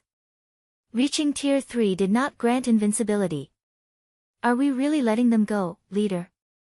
The higher-ups have made it clear that we are under no circumstances allowed to let Cleansing Flame's team leave the Molten Canyon, the Tier 2 ranger whispered to his team leader. Even if Black Flame is Tier 3, there are plenty of us here, and we have a battle array. Do we really have to fear Black Flame? Tier 3 players were powerful, but that did not mean that Tier 2 players had no way to retaliate. Even if they couldn't defeat a Tier 3 expert, they could put up a good fight with their 100-man, large-scale battle array. If Remnant Snow joined the fray, it wouldn't be impossible to defeat Shifeng.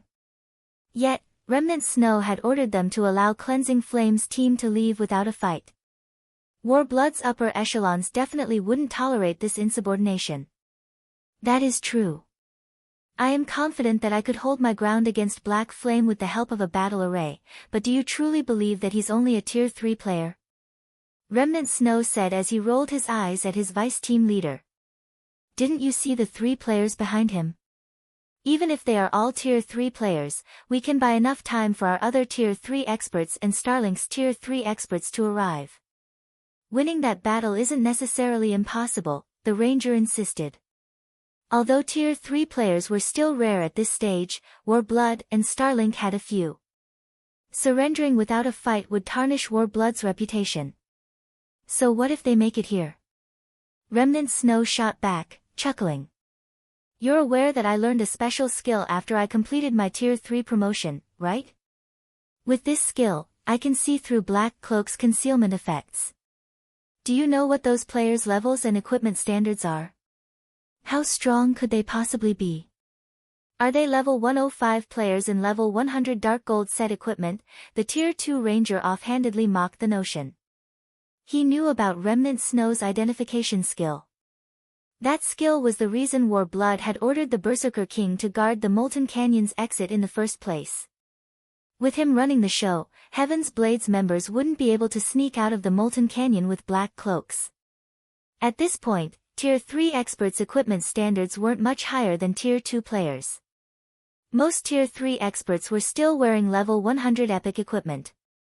A player would only have a distinct advantage if they equipped level 100 Dark Gold set equipment, but obtaining that kind of equipment was nigh impossible for current players.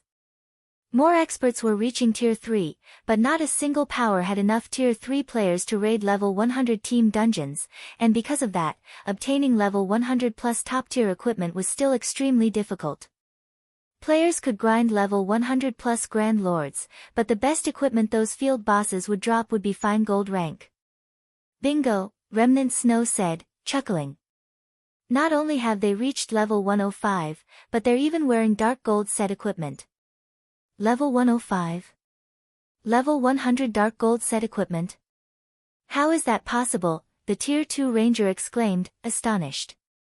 Level 100 dark gold set equipment? Shaking his head, Remnant Snow revealed an envious expression as he said, they're not wearing level 100 dark gold set equipment, they're wearing level 105 dark gold set equipment. Impossible. How can they have possibly acquired such items? Stupefied, the Ranger refused to believe his leader's claim. Obtaining level 100 dark gold set equipment was an unbelievable feat at the moment, and obtaining level 105 dark gold set equipment was an utter joke. Yet, that was what Remnant Snow had seen after using his special identification skill, so it must be absolute truth. Furthermore, the Ranger had no reason to doubt his leader.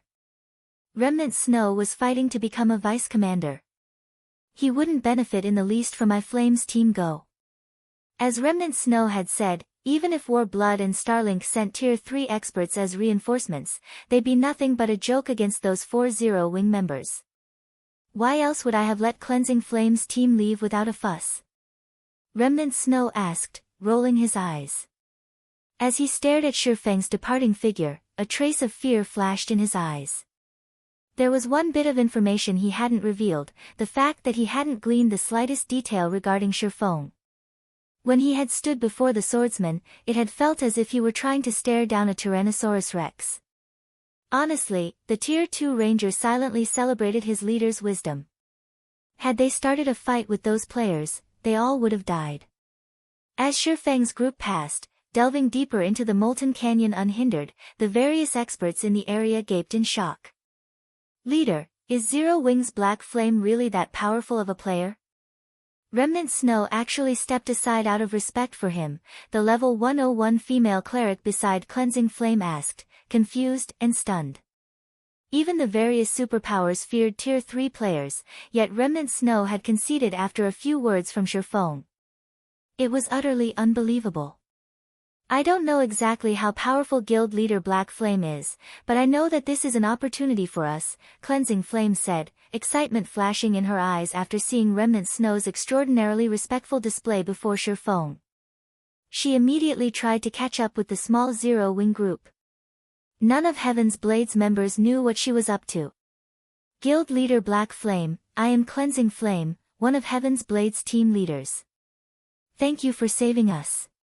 If you hadn't come along, we would have died here, Cleansing Flame sincerely thanked Shurfeng.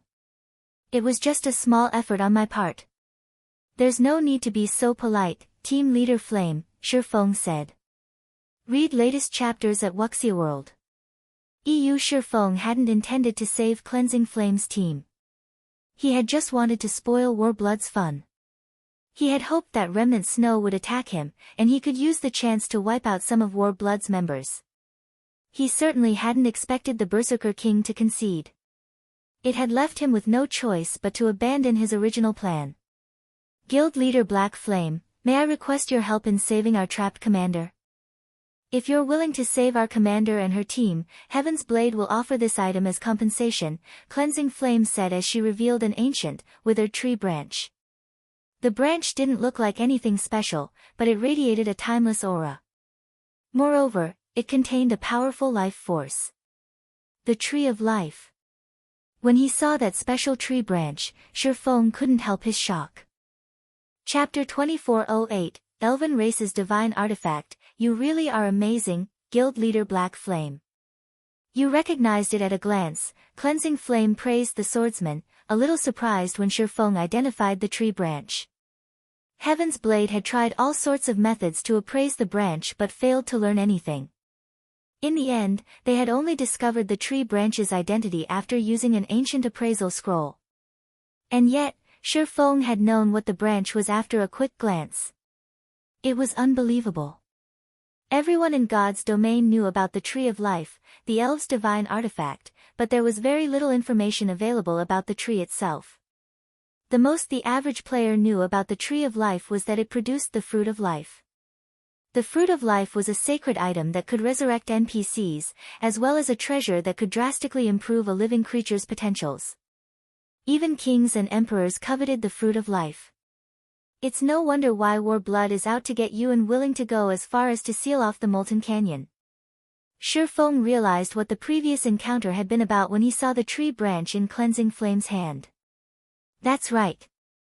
Warblood found out about the tree branch and is doing everything it can to target us in the ancient ruin. Unfortunately, our commander is still trapped in the ruin, and we aren't strong enough to save her, Cleansing Flame said, clenching her teeth. However, that branch isn't one of the Tree of Life's main branches, just a side branch, Shurfong calmly deduced. Moreover, I'm guessing that you have more than 2 or 3 side branches on your hands. I suspect you also have a main branch. How did you know? Cleansing Flame was flabbergasted. Only a handful of people in Heaven's Blade knew how many branches the adventurer team had and what kind they were. Although the Tree of Life's branches are precious, they're not valuable enough to push Warblood to such drastic measures. Besides, your willingness to offer a side branch as payment tells me that you have many more, Shurfong explained. At this point, no player in God's domain knew more about the Tree of Life than Shurfong. The Tree of Life's side branches were valuable treasures, each worth multiple pieces of level 100+ epic equipment. These side branches could be cultivated to grow into a Tree of Life, and as long as they did, it would produce Water of Life. The tree wouldn't produce much Water of Life, and it would take a long time, but the liquid was immensely valuable.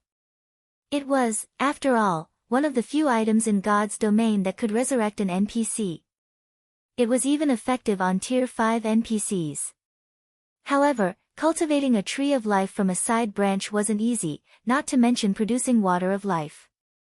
One would need to sacrifice astronomical resources to accomplish the feat. Even if Warblood wanted the side branch, it wouldn't be desperate enough to seal off the Molten Canyon to get it. The only explanation was that Heaven's Blade had acquired one of the Tree of Life's main branches. The main branches were extraordinary and even more valuable than ordinary legendary items. As long as one cultivated a Tree of Life from a main branch, the tree would be capable of producing Fruit of Life. Fruits of Life were just as valuable as fragmented legendary items. Thus, it was easy to imagine how valuable a Tree of Life, which could produce an endless supply of the fruit, would be. Even super guilds would sacrifice everything to get their hands on a main branch. Hearing Shurfeng's explanation, realization dawned on Cleansing Flame. Shurfeng's deduction was correct. Warblood had discovered that Heaven's Blade had a main branch from the Tree of Life, which was why it so furiously targeted Heaven's Blade. With no other choice, her commander, Zwei, had sent her with the side branch to find outside help. These branches weren't ordinary items, and they were guaranteed to drop on death. Her commander wouldn't have been in such a precarious position otherwise. If you're hoping that Zero Wing will save your commander just for a side branch, I'm afraid that I have to refuse. I'm sure you're aware of how crazy and powerful Warblood is, not to mention its partnership with Starlink. I doubt any superpower would be willing to offend Warblood. Even if you offered me 2 or 3 side branches, I'd have to refuse, Shurfong told Cleansing Flame with a serious look. However, it's not impossible to afford Zero Wing's help. We want one of the main branches, that's the bottom line to purchase Zero Wing's help in rescuing your commander. He did not particularly care about the Tree of Life's side branches. He could easily find replacements for the Water of Life. The main branch, however, was a different story. Not only could the main branch provide fruits of life, but it could also yield nuclei of life. The nucleus of life was one of the required materials to produce the broken steel set equipment. It was also the most difficult material to acquire. If he could secure a source of nuclei of life, he could forge his class set equipment. An epic class-specific set equipment. Even during his previous life, very few of the various superpowers experts had obtained epic set equipment. Most had only worn an assortment of epic equipment. With the broken steel set equipment, he could roam through the truly dangerous areas of God's domain and hunt down the 3 remaining fragments of Solomon's sword. With his current strength, he only had a 10% chance of surviving in these locations, and that was only because he had the Disintegration armor, which could temporarily elevate him into a Tier 4 Sword Emperor. Without the Disintegration armor, he had no chance of surviving whatsoever. Only an epic set equipment could increase his survival chances. Only the extremely lucky could find enough fragmented legendary items for the task, and he couldn't afford to rely on luck. A main branch? Cleansing Flame hesitated after hearing Shifeng's demand. As a mere team leader, she didn't have the authority to make that decision. Heaven's Blade had only secured 1 main branch, and if they gave it to Zero Wing, the adventurer team would suffer a huge loss. Furthermore, protecting the main branch in their possession was the very reason that her commander was struggling so desperately. She would have already offered the side branches to appease Warblood otherwise. Read latest chapters at Wuxia World. EU. However, Cleansing Flame couldn't deny what Shifeng had said. Not only was Warblood Dragonheart Island's #1 adventurer team, but it also had Starlink's support. No superpower on the island would be willing to offend Warblood for a mere side branch from the Tree of Life. Guild leader Black Flame, I'm afraid I can't agree to that. I need to discuss the matter with my commander, Cleansing Flame said after giving the matter some thought. Rather than rejecting Shifeng's demand outright, she felt it was wisest to speak with her commander first. I understand, Shifeng said, not particularly surprised by Cleansing Flame's response. Cleansing Flame was only a team leader. How could someone of that rank possibly have the authority to make such an important decision? With Shifeng's agreement, Cleansing Flame logged out of God's domain to contact her commander offline. The offline messenger was the only way to communicate within Heaven's Blade now that Warblood had sealed off the Molten Canyon. Chapter 2409, Thunder Eagle Reappears Molten Ruin, Inner Corridor. A team with fewer than 50 members fended off 2 level 106 Grand Lord ranked Guardian Knights while desperately trying to retreat toward the Molten Ruins inner corridor. Although the team had so few members, as many as 8 of them were Tier 3 experts, including the female Guardian Knight that stood 1.9 meters tall and single-handedly held her ground against the 2 Grand Lords. She wore black and white runic armor, carried a shield engraved with dark runes in one hand, and wielded a 2-handed sword in the other. This female Guardian Knight's outstanding performance was the only reason that the other Tier 3 players on the team could focus on stopping the dozen or so Great Lord-ranked mechanical puppets, allowing the rest of the team to pull back safely. The Guardian Knight was none other than Zwei, Heaven's Blade's famous commander and the very soul of the adventurer team.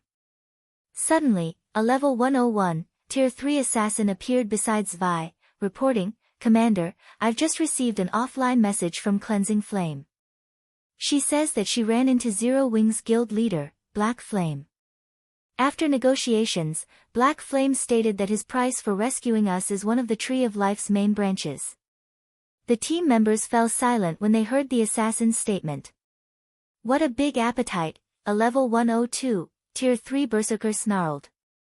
"We're fighting so desperately to survive in the main corridor to protect the main branch, yet Zero Wing wants it in exchange for saving us?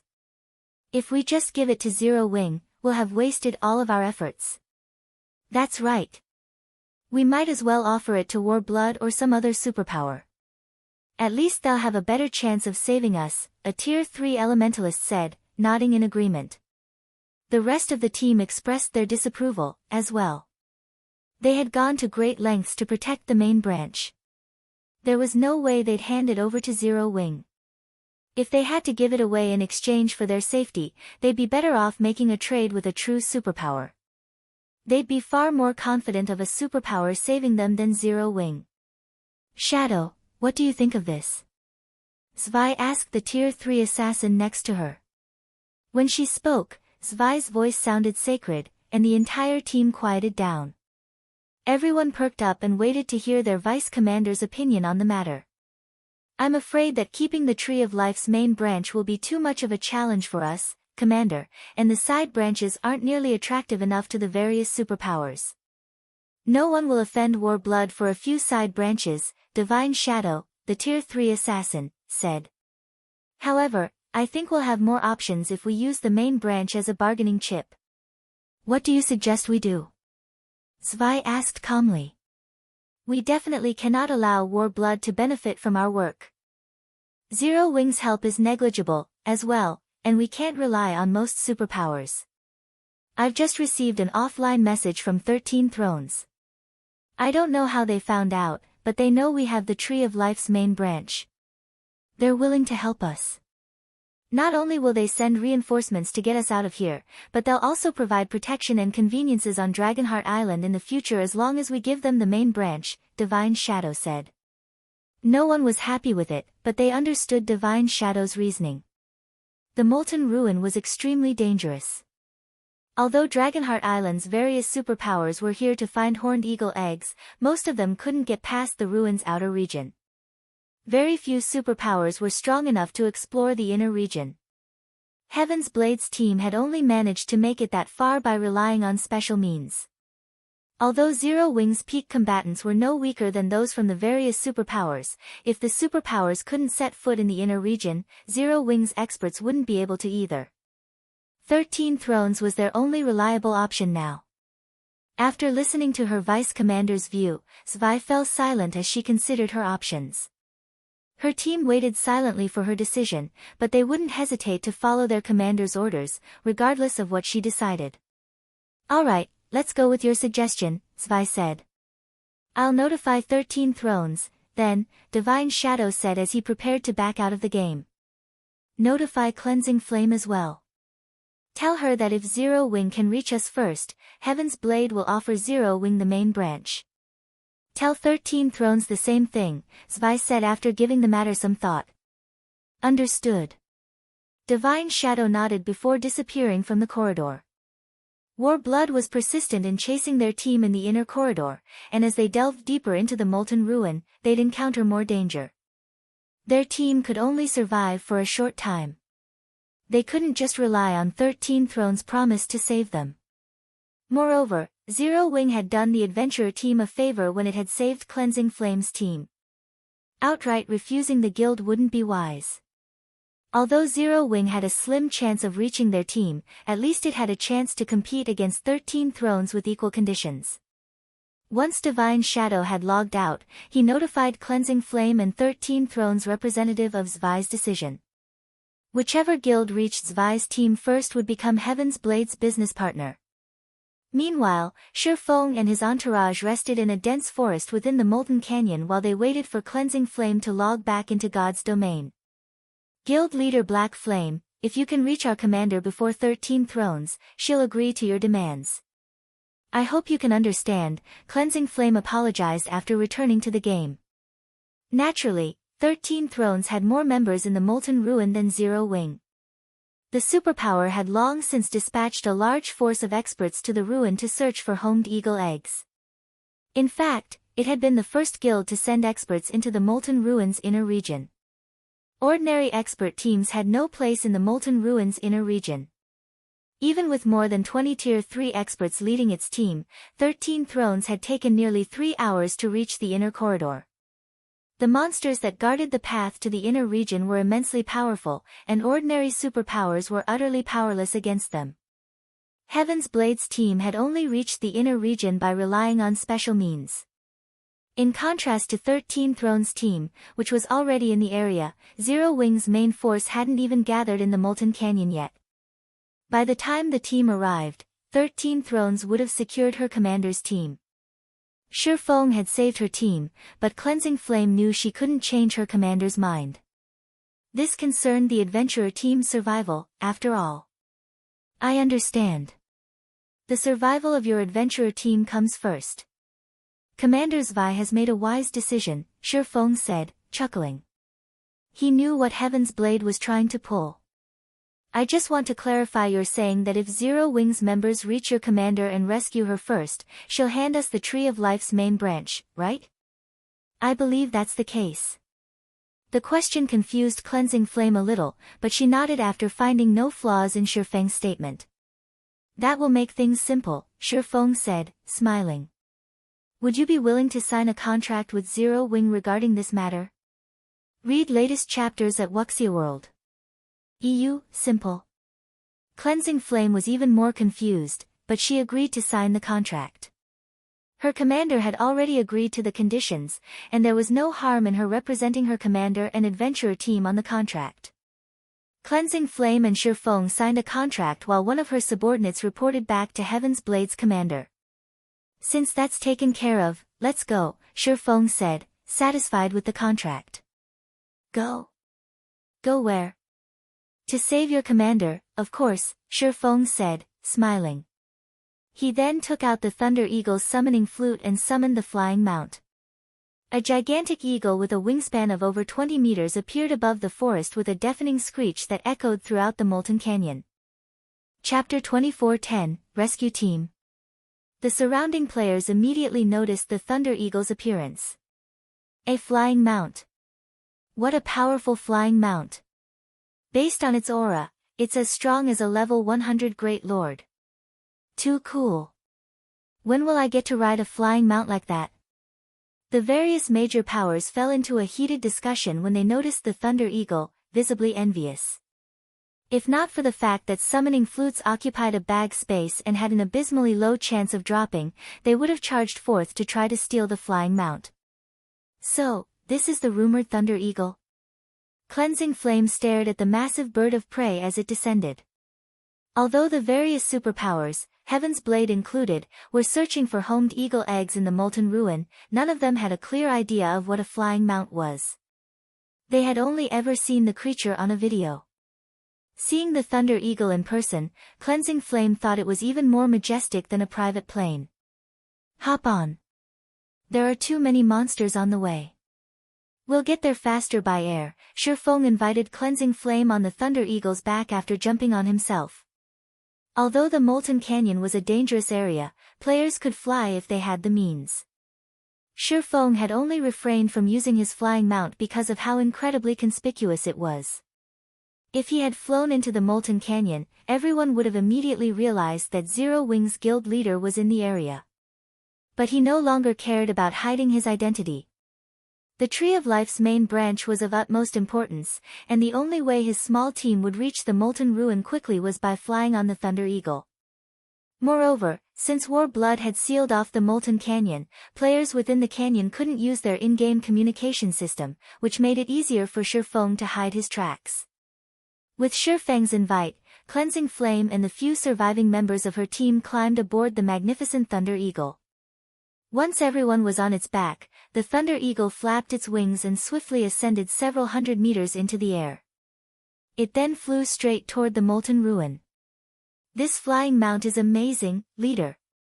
If we could get a few for ourselves, our leveling speed would skyrocket. A level 101 assassin beside Cleansing Flame exclaimed as he watched the scenery pass below him. Indeed. With this movement speed and maneuverability, reaching distant level 100+ maps would be a lot easier, Cleansing Flame agreed, nodding. As she glanced down at the level 100+ monsters roaming the forest below, she, more or less, understood how beneficial a flying mount could be. It also explained how Zero Wing had become so powerful. If they had the help of a flying mount, they could explore and grind in a level 100 neutral map twice per day. They could spend nearly double the time grinding than if they traveled via land mounts. It was no wonder how Zero Wing had nurtured so many Tier 3 players so quickly. On the Thunder Eagle's back, the trip that should have taken them 2 hours was over in a dozen minutes or so. During that time, Cleansing Flame and her teammates had felt as if they were dreaming. It had taken them a lot of effort and plenty of sacrifice to fight their way from the Molten Ruin to the Molten Canyon's exit, yet without enduring a single battle, they returned to the ruin. They had even recovered some of their stamina during the trip as if their earlier battles had been nothing more than a passing dream.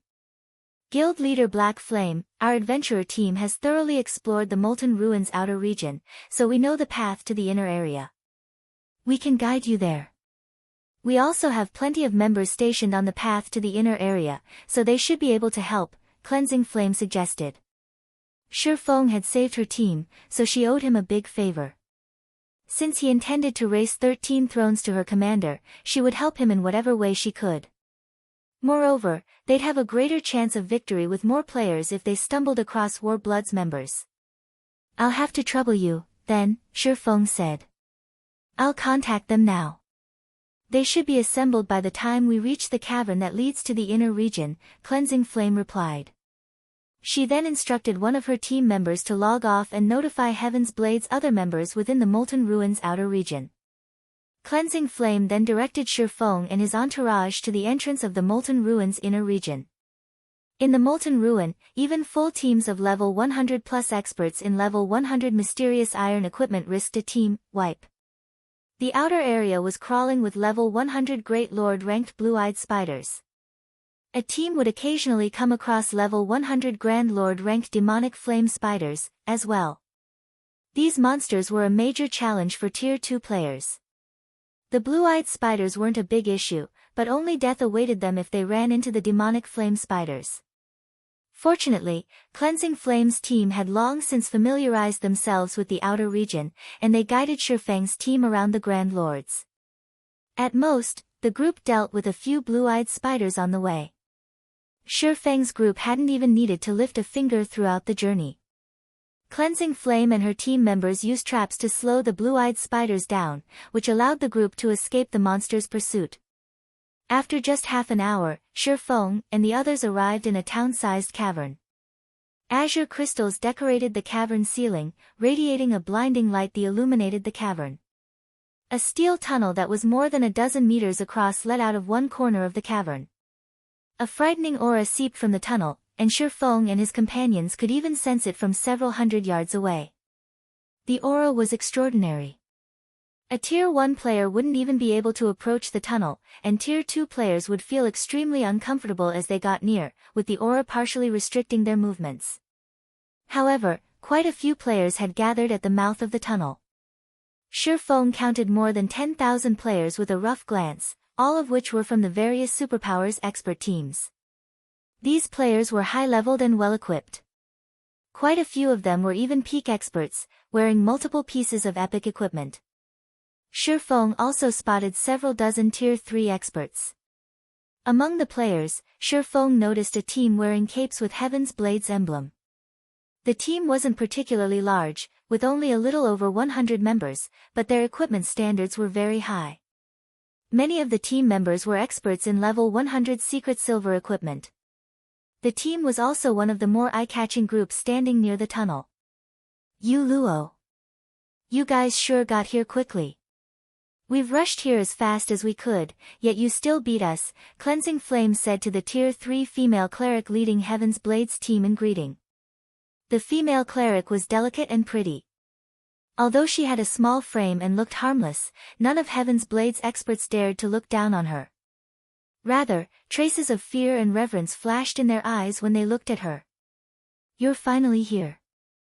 If you'd taken any longer, I would have challenged the path already," the female cleric named Yu Luo said cheerfully when she saw Cleansing Flame. Read latest chapters at Wuxia World. EU, Guild Leader Black Flame, let me introduce you. This is Yu Luo, Heaven's Blade's chief cleric. She is one of the top 5 clerics on Dragonheart Island, Cleansing Flame introduced. Yu Luo, this is Guild Leader Black Flame. Guild Leader Black Flame is amazing. He even convinced Remnant Snow to spare us with just a few words. "Greetings, Guild Leader Black Flame," Yu Luo said. After hearing Cleansing Flame's introduction, she gave Shifeng a careful, evaluating look. A moment passed, and she got straight to the point, asking, "May I know when your team will arrive? Our commander's situation isn't looking good. I'm not sure how much longer they can evade Warblood's pursuit. I'd like to move out as soon as possible." In consideration for the team in the Molten Ruin's outer region, Zvi had instructed Yu Luo to remain in that area. As a result, Yu Luo hadn't been able to help her comrades when Warblood's experts had attacked. If the inner corridor hadn't been so dangerous, even for the various superpowers' main forces, she would have long since rushed to her commander's aid. "Commander's aid. My team's here already. We can get moving when you're ready." Chapter 24:11, Commotion at the Molten Ruin. Shifeng's statement stunned Heaven's Blade's members. Even Cleansing Flame and her team, who had led Shifeng to the cavern, stared at him in shock, not to mention Yuluo and her people. The passage to the Molten Ruin's inner area was incredibly dangerous. Even superpowers sent teams of several hundred main force members to ensure the team survived the path, and their survival still wasn't certain. The superpowers teams that had made it through the path had merely gotten lucky. Cleansing Flame had assumed Shifeng must have notified Zero Wings members within the Molten Ruin to join them. She had never thought that he intended to enter the ruin's inner region with just his 3 companions. It was utterly insane. Do you know how dangerous this passage is, Guild Leader Black Flame? Yuluo asked after taking a moment to calm down. Seeing his serious expression, she continued, even the superpowers teams, which have 400 main force members, have less than a 50% chance of surviving the trip through the passage. If you really intend to go in there with just 4 people, I'm afraid that I cannot accompany you. If Shifeng hadn't done Heaven's Blade a favor by saving Cleansing Flame, Yuluo would have likely erupted at him.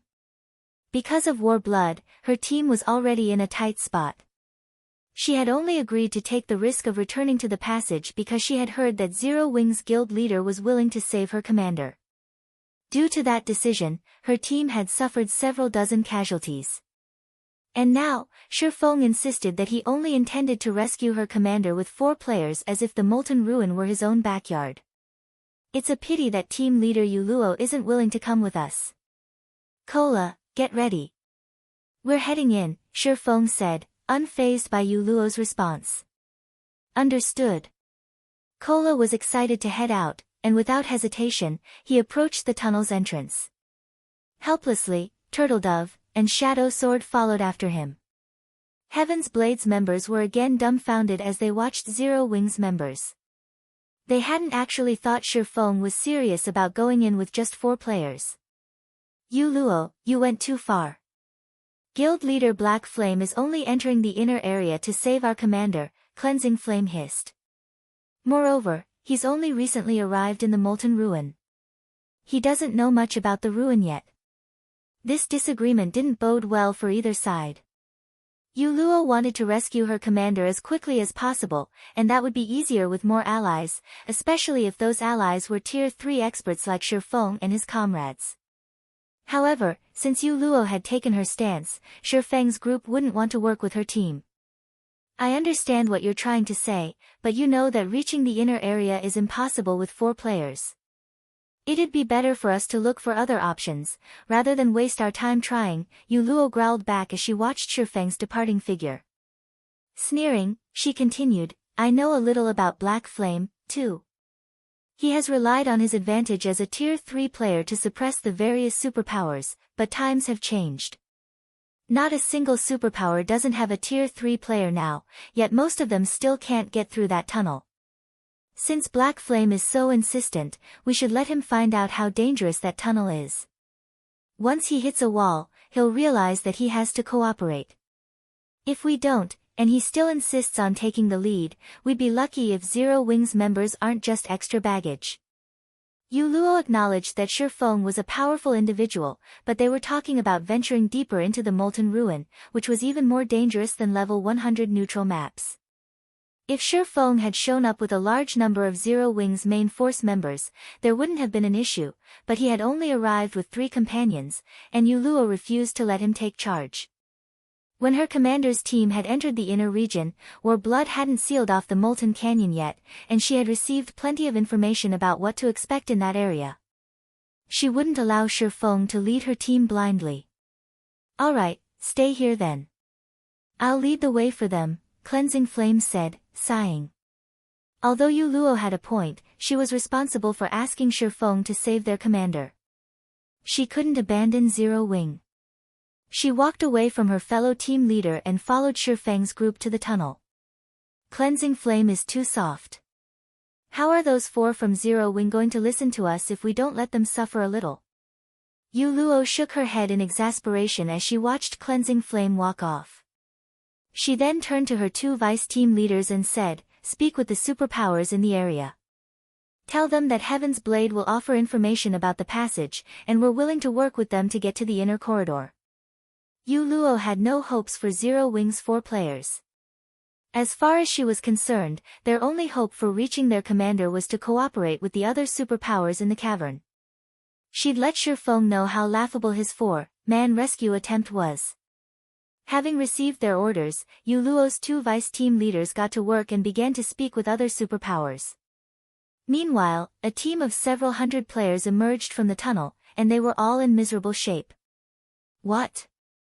Even the Flame Hammer adventurer team failed? The players waiting outside of the passage began to despair when they saw the players return to the cavern. Flame Hammer was the 3rd-ranked adventurer team on Dragonheart Island, and it had sent 14 of its Tier 3 players to fight through the passage, yet even their powerful team had failed to reach the inner corridor. The team had gone in with 500 members, but only returned with 300. In addition, only 8 of the Tier 3 experts had survived the expedition. The loss was devastating for Flame Hammer. Look at them and realize how immature you're being, Yu Luo thought, chuckling as she glanced back at Shifeng. However, Shifeng reacted as if he didn't see Flame Hammer's team and continued toward the tunnel without any hesitation. As he and his 3 comrades approached the tunnel with cleansing flame in tow, a commotion broke out in the cavern. They're entering the passage with just 5 players. Are they insane? Who are they? Didn't they see that even Flame Hammer's team failed to make it through? Isn't that female guardian knight Heaven's Blade's cleansing flame? I heard that War Blood is going all out to hunt down Heaven's Blade's commander in the inner corridor. They must be going in to save her. But with just 5 people. Are they suicidal?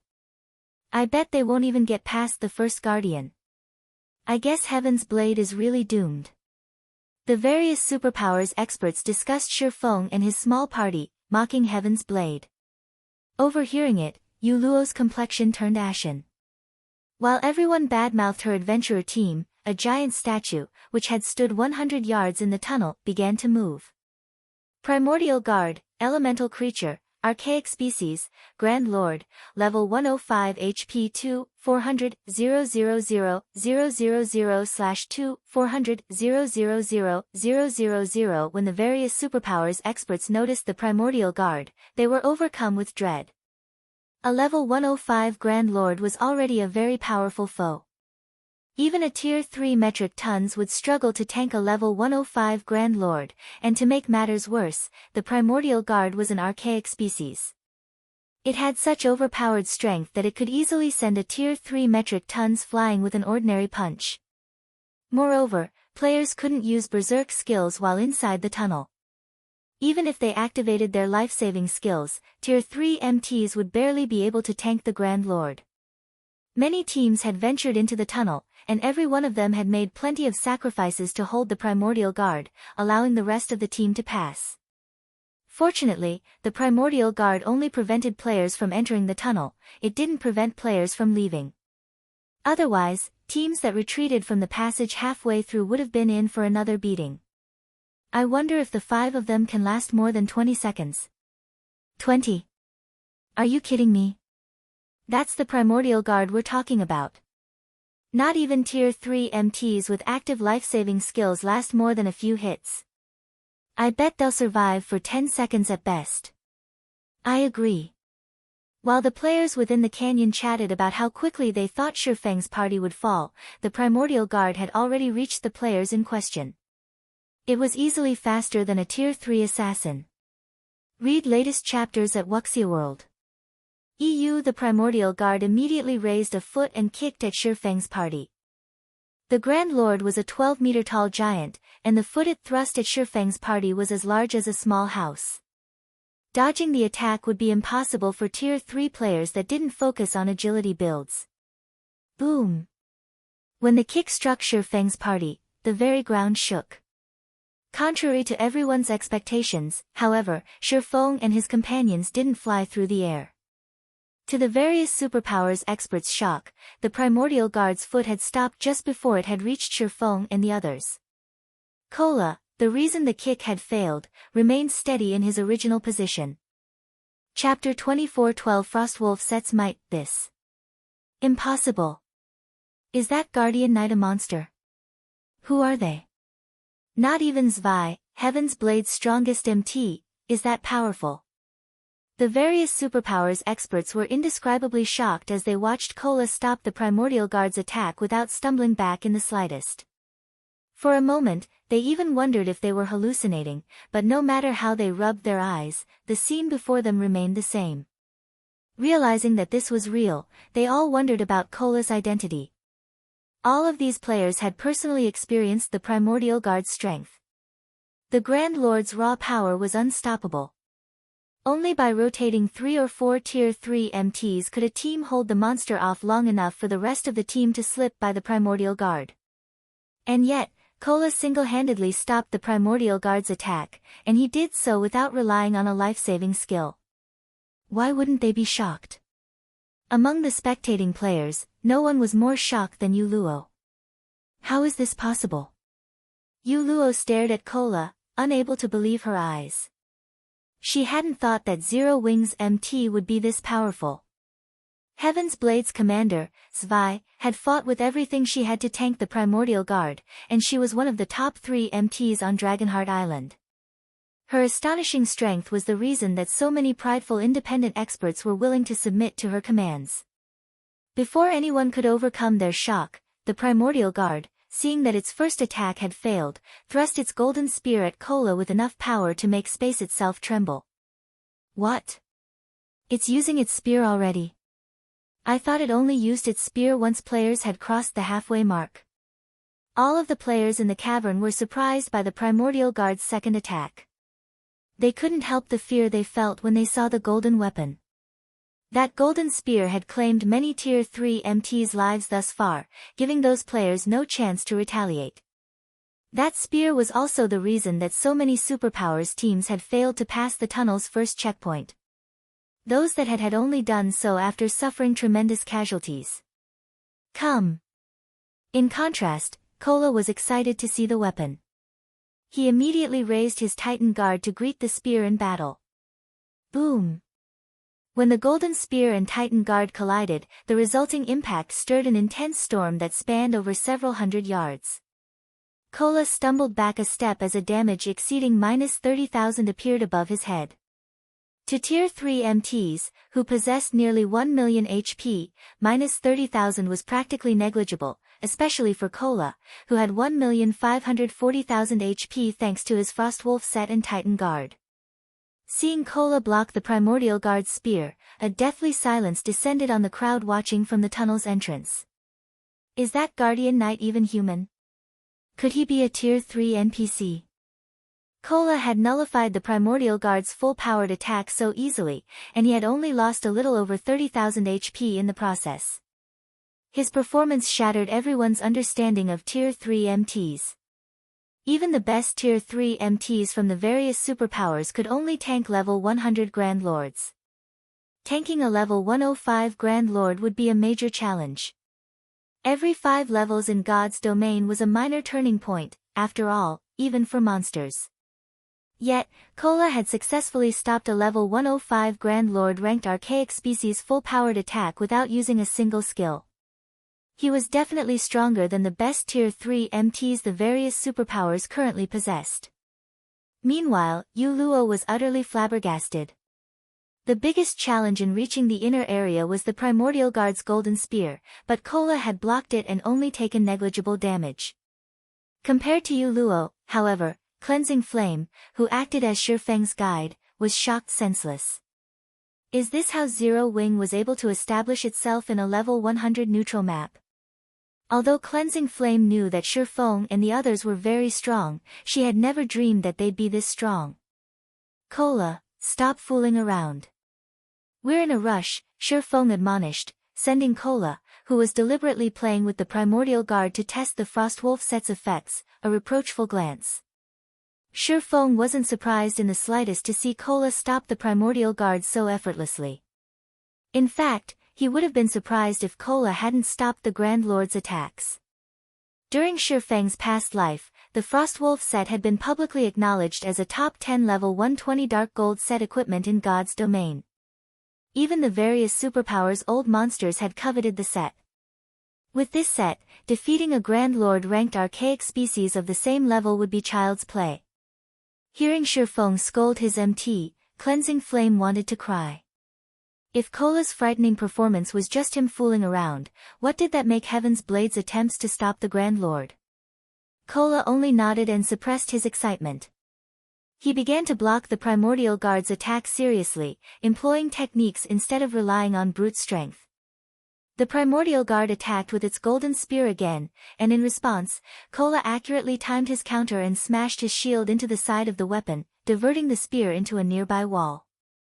This time, Kola didn't lose a single point of HP after blocking the attack. Kola then jumped up to the Primordial Guard's knee and slashed his saber twice. Combat Technique, Strength Combination. The two rapid strikes merged and bit into the Grand Lord's joint. Boom! The powerful attack brought the Primordial Guard to its knees and opened a path that was large enough for a dozen players to pass side by side. "Let's go," Shifeng said once the Primordial Guard was temporarily immobilized. Meanwhile, Kola raised his Titan Guard and slammed it down on the Primordial Guard as the Grand Lord was about to stand. Read latest chapters at Wuxia World. EU Tier 3 Legacy Skill, Dragon Strike. The phantom of a crimson dragon's claw struck down the guardian monster. Boom! The sound of an explosion echoed throughout the passage as the impact drove the Primordial Guard into the ground. The spectating crowd was speechless. They merely watched, silent, as Shifeng's party walked past the Grand Lord ranked archaic species unhindered, eventually disappearing into the tunnel. Chapter 24:13, Pray for Themselves. Isn't that Guardian Knight a little too strong? Who is that guy? Where did Heaven's Blade find such a capable MT? With him in the lead, getting to the inner corridor will be at least 20% easier. As the various superpowers experts watched Shifeng's party disappear into the passage, envy welled up within them. Some even took the initiative to chat up Yuluo's team in hopes of working with Kola. In God's domain, MTs were the core of a team. With a powerful enough MT, a team would have a much higher chance of successfully raiding dungeons and exploring ruins. As long as a team could tank a monster, it could kill it. The various teams had already found quite a few horned eagle eggs in the Molten Ruin's outer region already. Needless to say, the Min's inner region would hold even greater treasure. If their teams had an amazing MT like Kola, the team's overall strength would reach a new level, and they'd definitely be able to reach the inner corridor, gaining a massive advantage. Meanwhile, Yuluo and her team stared at the tunnel in stunned silence. Yuluo's expression was particularly gloomy. She had never thought Shifeng's party would be so strong. After Kola's display, she had to reevaluate what she thought she had known about Tier 3 MTs. They've already gone into the tunnel, leader. What should we do? A level 102 shield warrior quietly asked. They had run all the way here for the sole purpose of entering the inner corridor and rescuing their commander, and they had just missed their best opportunity to do so. Even if they worked with another superpower to get through the tunnel, they wouldn't have more than a 50% chance of success. Even if they made it to the other side, they'd suffer severe losses. The shield warrior's question made Yuluo regret her earlier decision a little. She now knew she had been too impulsive. Had she followed Shifeng's party, her team would have already cleared the first checkpoint and had a much higher chance of reaching their commander. However, all they could do now was stand on this end of the tunnel and watch. But who would have expected Kola to be so powerful? So what if they've entered the passage? I refuse to believe that we can't reach the inner corridor without them. Yuluo snarled after snapping out of her daze. Reaching the inner corridor was difficult, but it wasn't impossible. Moreover, her team also had the information her commander's team had collected. Avoiding the traps and monsters in the tunnel would be far easier for them, and they had much higher chances of success than any other superpowers team. Yuluo's statement ignited the rest of her team's fighting spirit. They, too, wanted to prove to Shifeng's party that they were capable of reaching the inner corridor without Zero Wing's help. After Yuluo had negotiated with two superpowers and prepared to enter the tunnel, another team entered the cavern. Although this team only consisted of 50 members, it drew the attention of the various superpowers experts, who stared with serious expressions. The new arrival's collective aura was just too powerful. Of the 50 players on the team, 16 had reached Tier 3. The Tier 2 players had all reached level 102 and wore level 100 Secret Silver and pre-level 100 Epic equipment. The team members' equipment standards were off the charts. Demon Palace. They're going in, too. Yu Luo's expression became grim when she saw the team. By now, every player on Dragonheart Island knew about Demon Palace. Aside from super guilds, Demon Palace feared no one. Warblood's current strength was the reason the various superpowers were so afraid of the guild. Warblood only used to be Dragonheart Island's third-ranked adventurer team, but after allying with Demon Palace, it had become the island's uncontested top adventurer team. Warblood's rise had been due to the demonic Hell World's special legacy. At Tier 2, the special legacy provided incredible power, but after reaching Tier 3, experts with the legacy gained even more strength, becoming far more powerful than ordinary Tier 3 classes. After witnessing this, none of the superpowers wanted to provoke Demon Palace. Since Warblood had learned about the Tree of Life's main branch in Heaven's Blade's possession, it was likely that Demon Palace knew of it. While Yu Luo was lost in thought, Demon Palace's team approached her. A robust, middle-aged man, who was 2.3 meters tall, stepped forward, smirking at Yu Luo. "You're Heaven's Blade's Yu Luo, right? I've heard that you're one of the top 5 healers on Dragonheart Island. That's certainly an impressive feat. Might I ask you to relay a message to your commander?" Evil Qilin, the middle-aged man, said, chuckling. "What do you want me to tell her?" Yu Luo asked. She had a bad feeling about this. Let her know that it's not too late to surrender. But if she continues to refuse until we reach her, it will be too late, Evil Qilin said before turning and leading his team toward the tunnel. He didn't even bother to wait for a reply. As Evil Qilin's team walked away, Heaven's Blade's members fell silent. His tone had been amicable, but they had all sensed the killing intent in his words. "Leader, what should we do now that Demon Palace's members have gone in?" Zero Wings members and team leader Flame aren't far ahead of them, the level 102 shield warrior asked from beside Yu Luo. Evidently, the Demon Palace wanted to join the fray, and Evil Qilin's team wouldn't spare a single Heaven's Blade member they encountered in the inner corridor. The man's request had merely been a warning of their imminent deaths. The Demon Palace had sent 16 Tier 3 experts into the ruins inner region, and 34 of the 50 team members were Refinement Realm or greater experts. Moreover, every member of the team possessed the demonic Hell World's special legacy. If Demon Palace's team ran into Shifeng and Cleansing Flame's party, they'd be slaughtered. "We can't contact Cleansing Flame to warn her. Zero Wings members can only pray for their guild leader," Yu Luo said helplessly. "Log out immediately and notify the commander of the situation. As for the rest of you, get ready. We're entering the passage." With Yu Luo's command, Heaven's Blade's members joined up with the 2 superpower teams they had partnered with and entered the tunnel. Meanwhile, Demon Palace's team effortlessly pushed through the monsters that had given the various superpowers experts headaches, arriving at the final gate leading to the inner corridor in less than 20 minutes. A magic array sealed the final gate, and players would only obtain the key to remove it by defeating the Guardian boss. Read latest chapters at Wuxia World. EU, it looks like someone's just killed the boss, Commander, a Tier 3 ranger reported as he gestured to the steel gate enveloped in fog.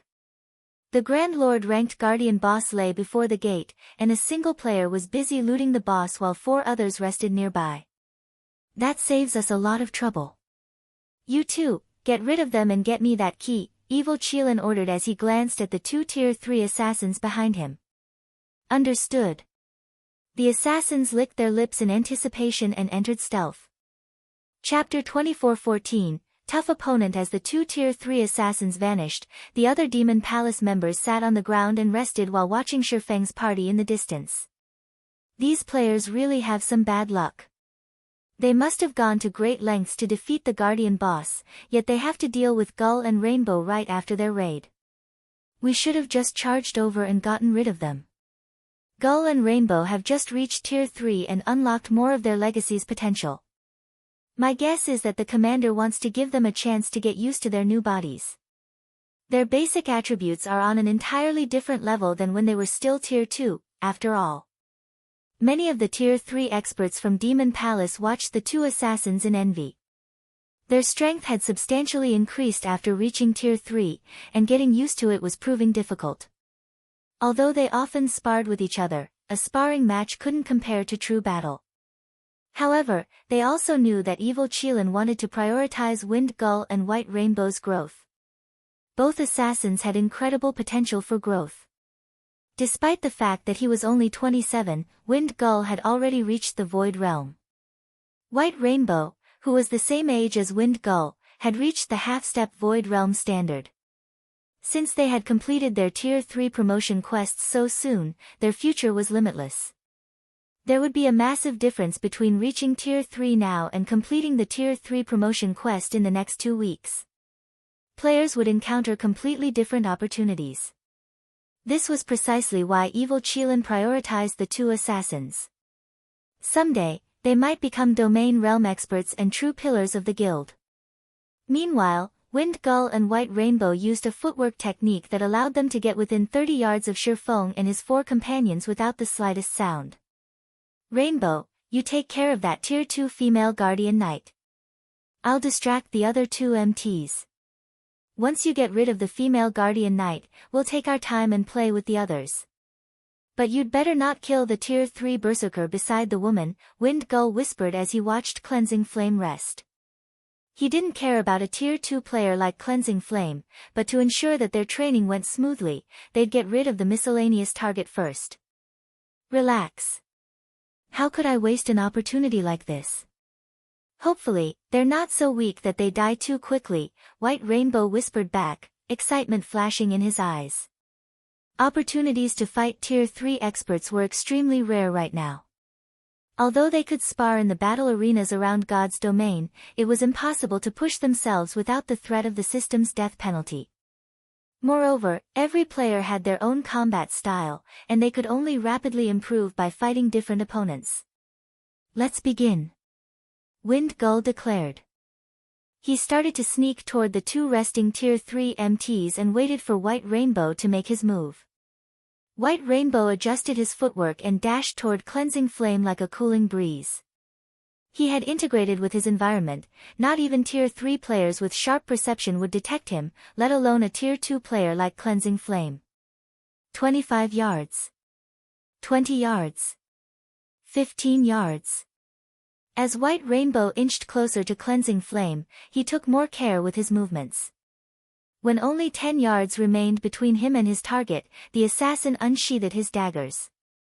Just as White Rainbow was about to attack, Shadow Sword, who had been relaxing with his eyes shut, opened them. Without warning, he swung his greatsword, sending an energy blade toward Cleansing Flame. It startled the exhausted Guardian Knight. Shadow Sword's energy blade was so sharp that it sliced through the air cleanly, and his execution was so fast that Cleansing Flame had no time to react.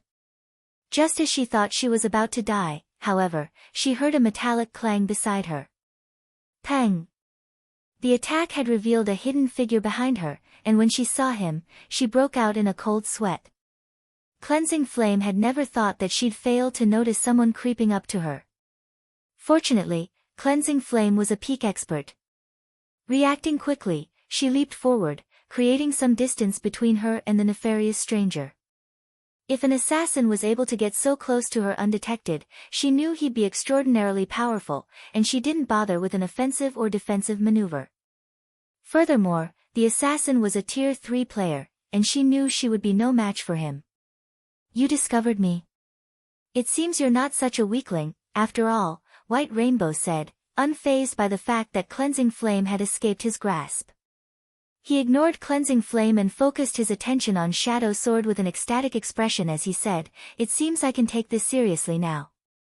Although his footwork wasn't as masterful as Wind Gull's, detecting him from farther than 7 or 8 yards should be very difficult for ordinary Tier 3 experts. Shadow Sword, however, had noticed him from a little over 10 yards, which proved that the man's combat standards were considerably high. At the very least, Shadow Sword had better perception than an ordinary Tier 3 player. Meanwhile, Wind Gull, who had watched this play out from a short distance away, became just as excited. Rainbow sure is lucky. I knew I should have started the attack instead, Wind Gull thought, regretting his strategy as he watched Shadow Sword. As he finished that thought, however, another energy blade flew toward him, forcing him to evade and expose himself.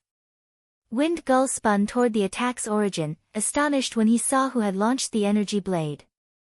The attack had come from the 5-man party's Tier 3 male Guardian Knight, and based on his accuracy, this Guardian Knight had long since noticed him. Moreover, the Tier 3 female Shield Warrior had clearly sensed him as well. Who are these people? Wind Gull stared at Cola and his comrades, surprised.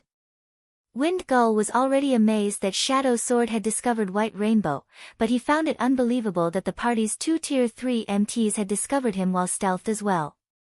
When he was in stealth, only his commander and vice commander could sense his presence from 10 yards away, yet these 2 MTs could do the same.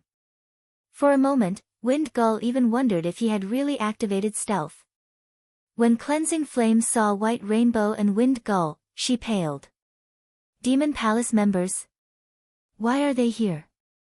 Cleansing Flame had a bad feeling when she saw the 2 Tier 3 Assassins Guild emblems. Oh. You guys are from Heaven's Blade? Wind Gull sneered when he saw Heaven's Blade's logo engraved on Cleansing Flame's armor.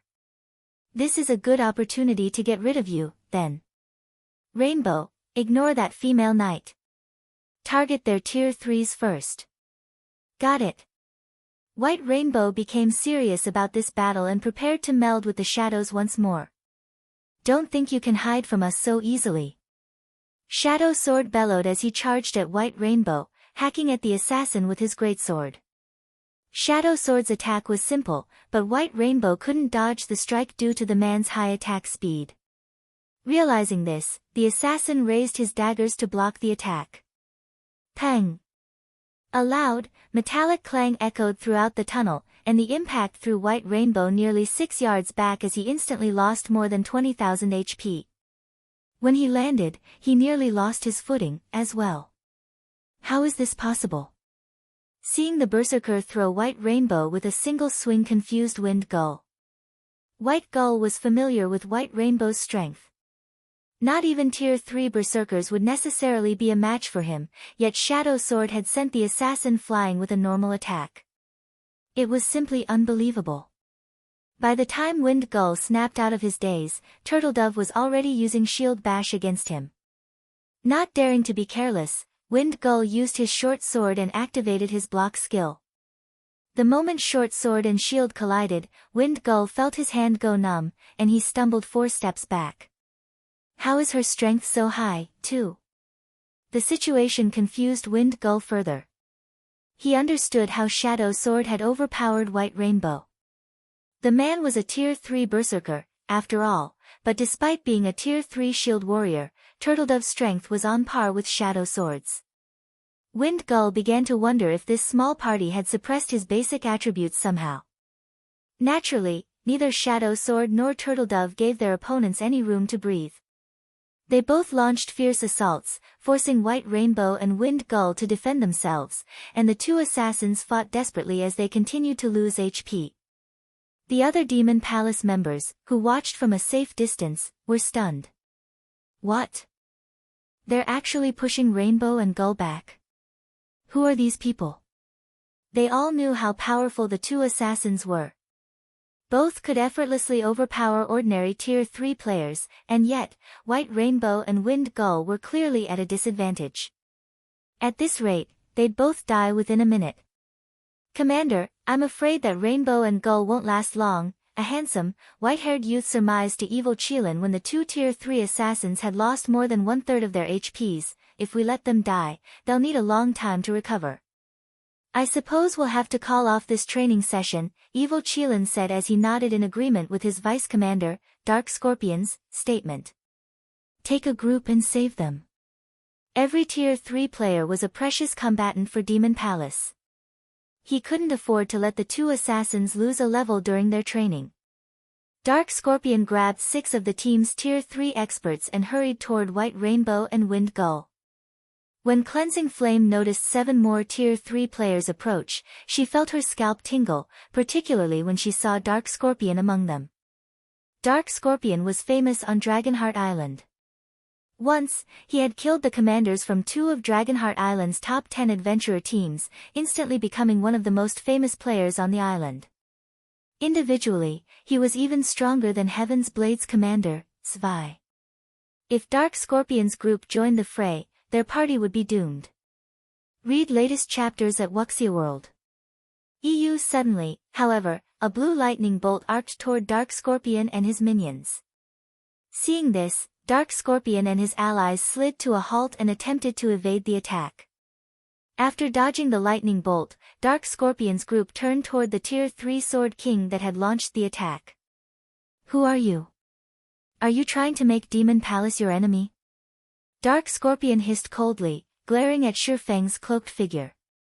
That lightning bolt had felt lethal to Dark Scorpion, and it was the first time he had felt such a threat since he had reached Tier 3. He didn't dare take this mysterious swordsman lightly.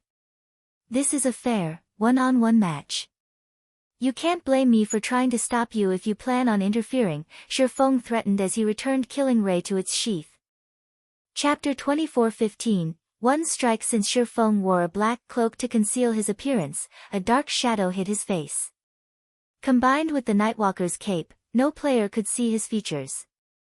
However, Dark Scorpion and his 6 teammates couldn't help but stare at Shifeng in astonishment after hearing his threat.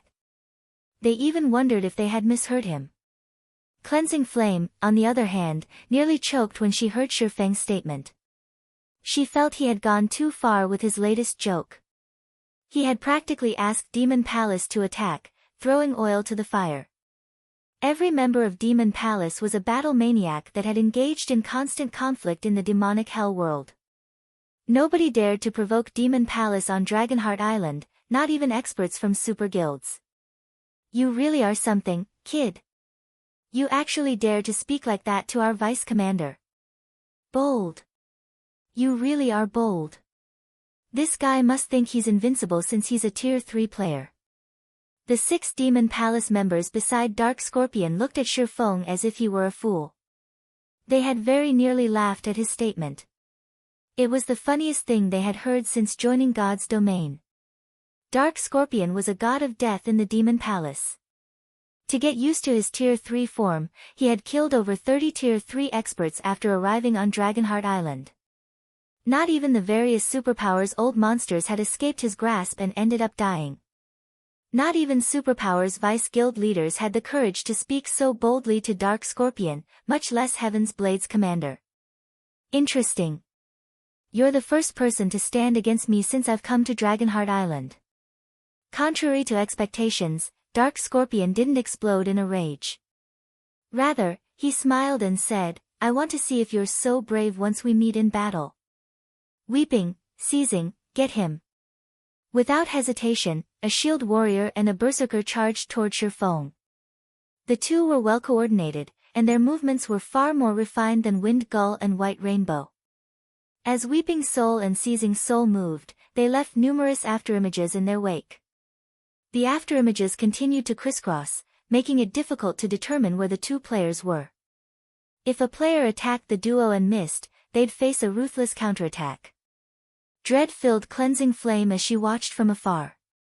The 2 Tier 3 assassins had already revealed their very high combat standards, but compared to this shield warrior and berserker, they were children. Cleansing Flame knew she wouldn't be a match for either of them, even after reaching Tier 3. How does the Demon Palace have so many powerful experts? Cleansing Flame couldn't pinpoint where Weeping Soul and Seizing Soul were. She could only watch as the duo darted toward Shifeng. Once the duo was within 20 yards of Shifeng, however, the swordsman moved.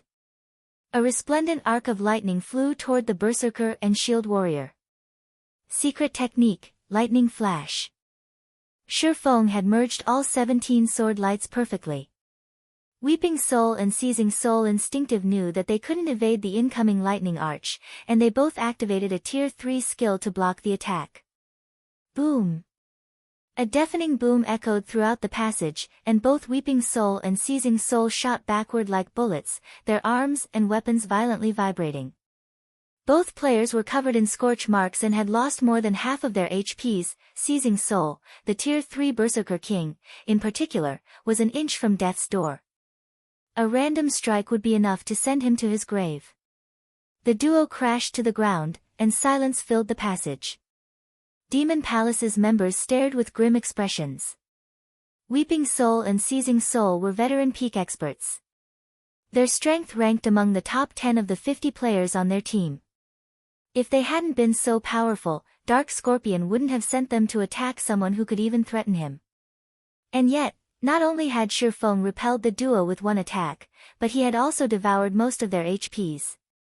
His strength could definitely be described as horrifying. Not even Dark Scorpion could accomplish such a feat. Meanwhile, the Demon Palace members watching from a distance stared at Shifeng with dropped jaws. They had never thought the swordsman would be powerful enough to suppress two veteran peak experts. Who is this guy? He tossed two Tier 3 peak experts away with a single move. He can likely even rival 13 Thrones' crazed sword. Could he be 13 Thrones' crazed sword? Demon Palace's members were overcome with confusion and surprise as they looked at Shifeng. This was the first time since the duo had reached Tier 3 that they had seen anyone defeat Weeping Soul and Seizing Soul so thoroughly. When those two worked together, they could even force a Tier 3 domain realm expert into a corner. Shifeng, however, had overwhelmed both of them.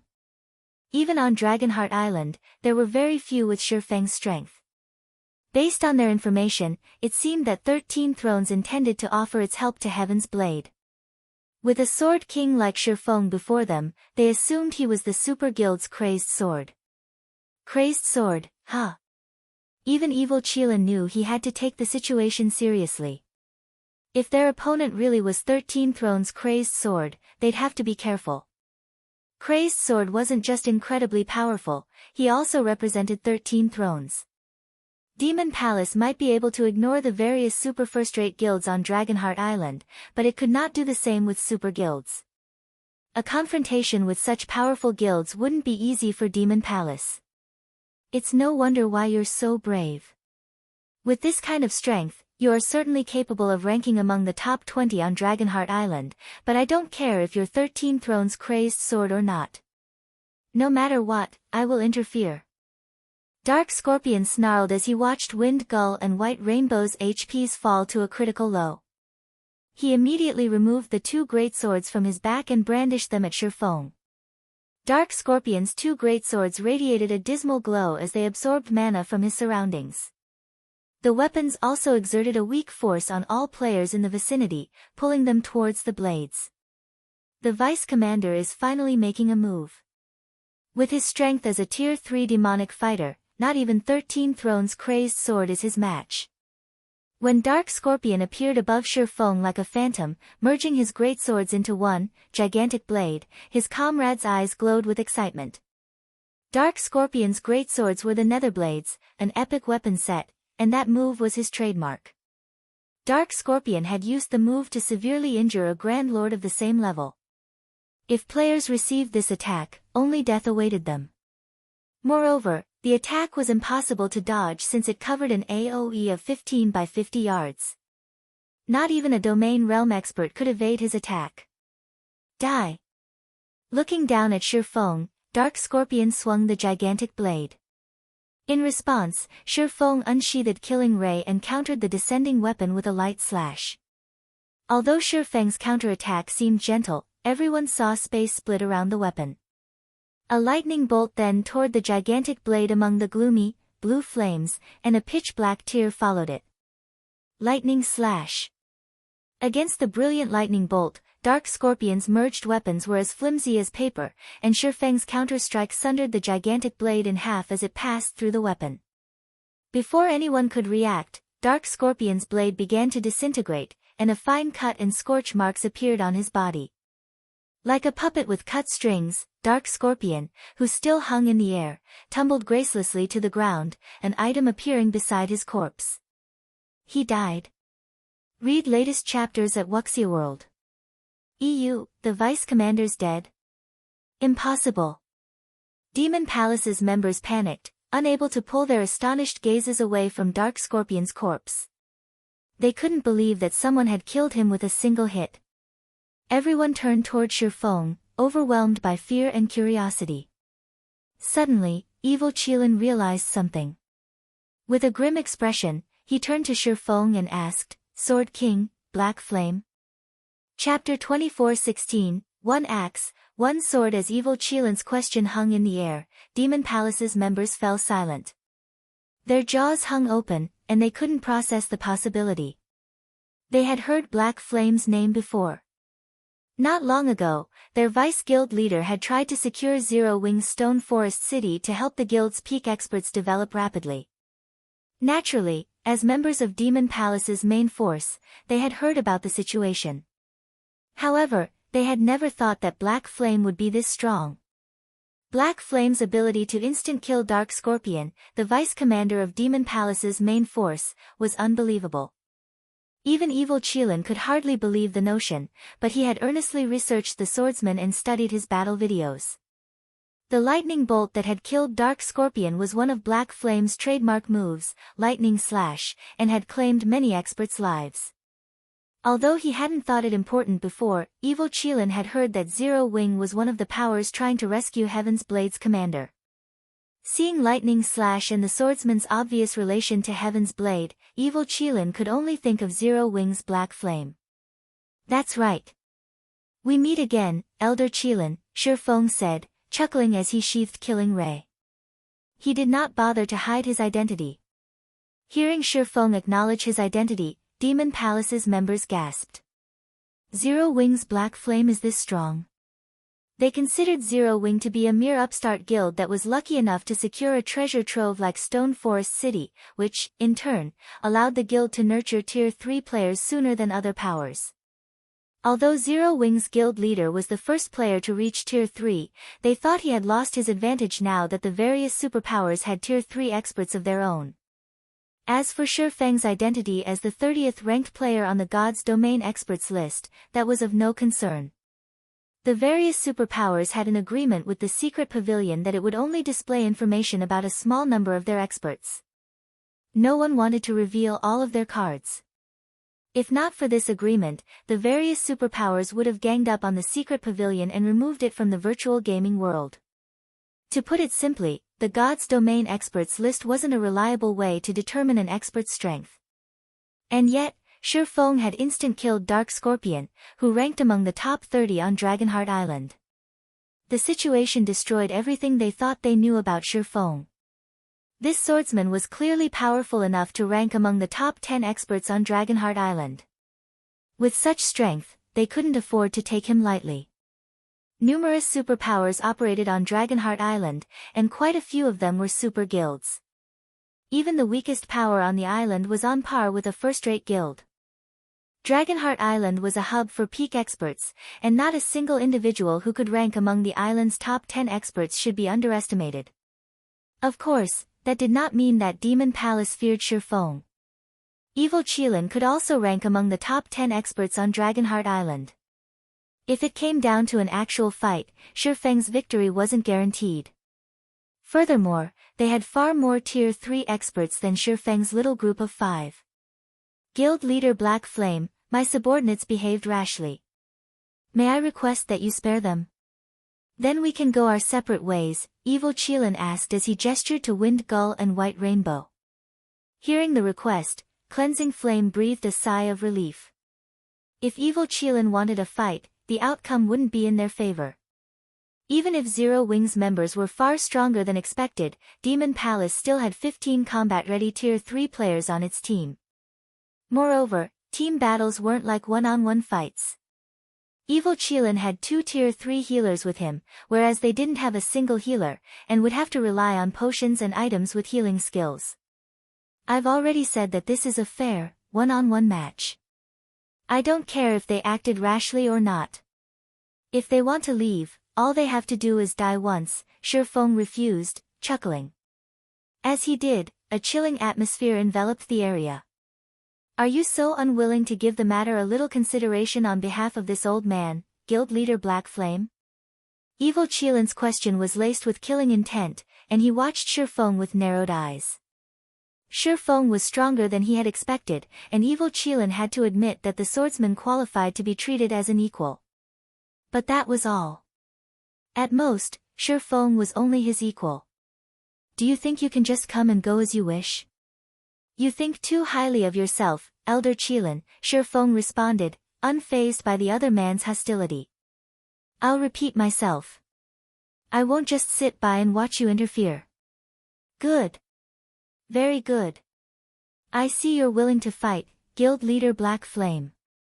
Evil Qilin's expression darkened.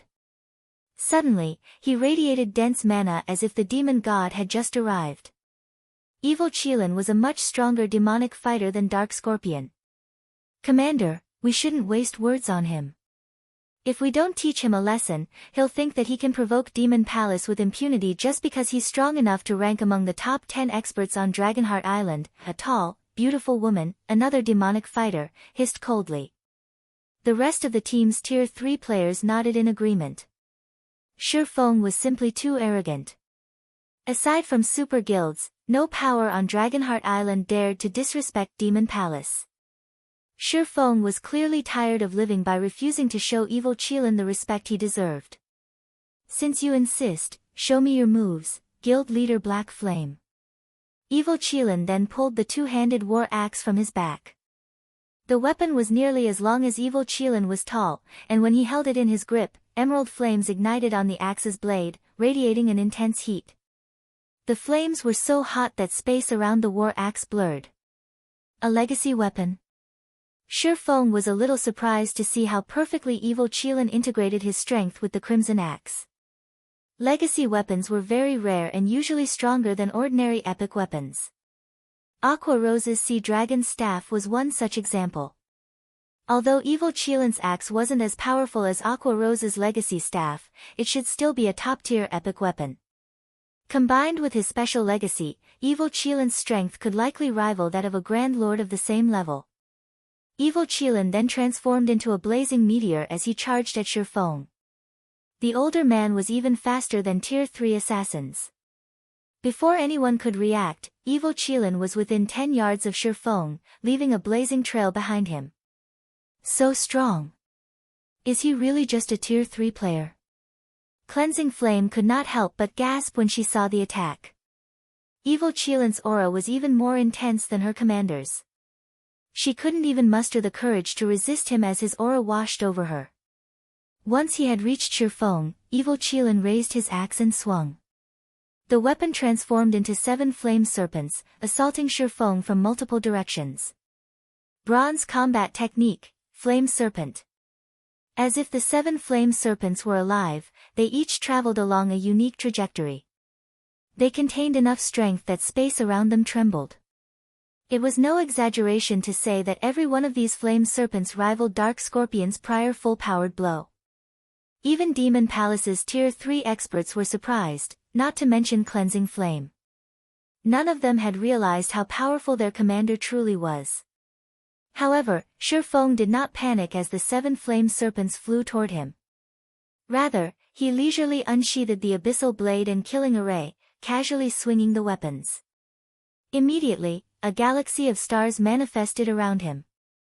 Swords orbit. Boom. Boom. Boom.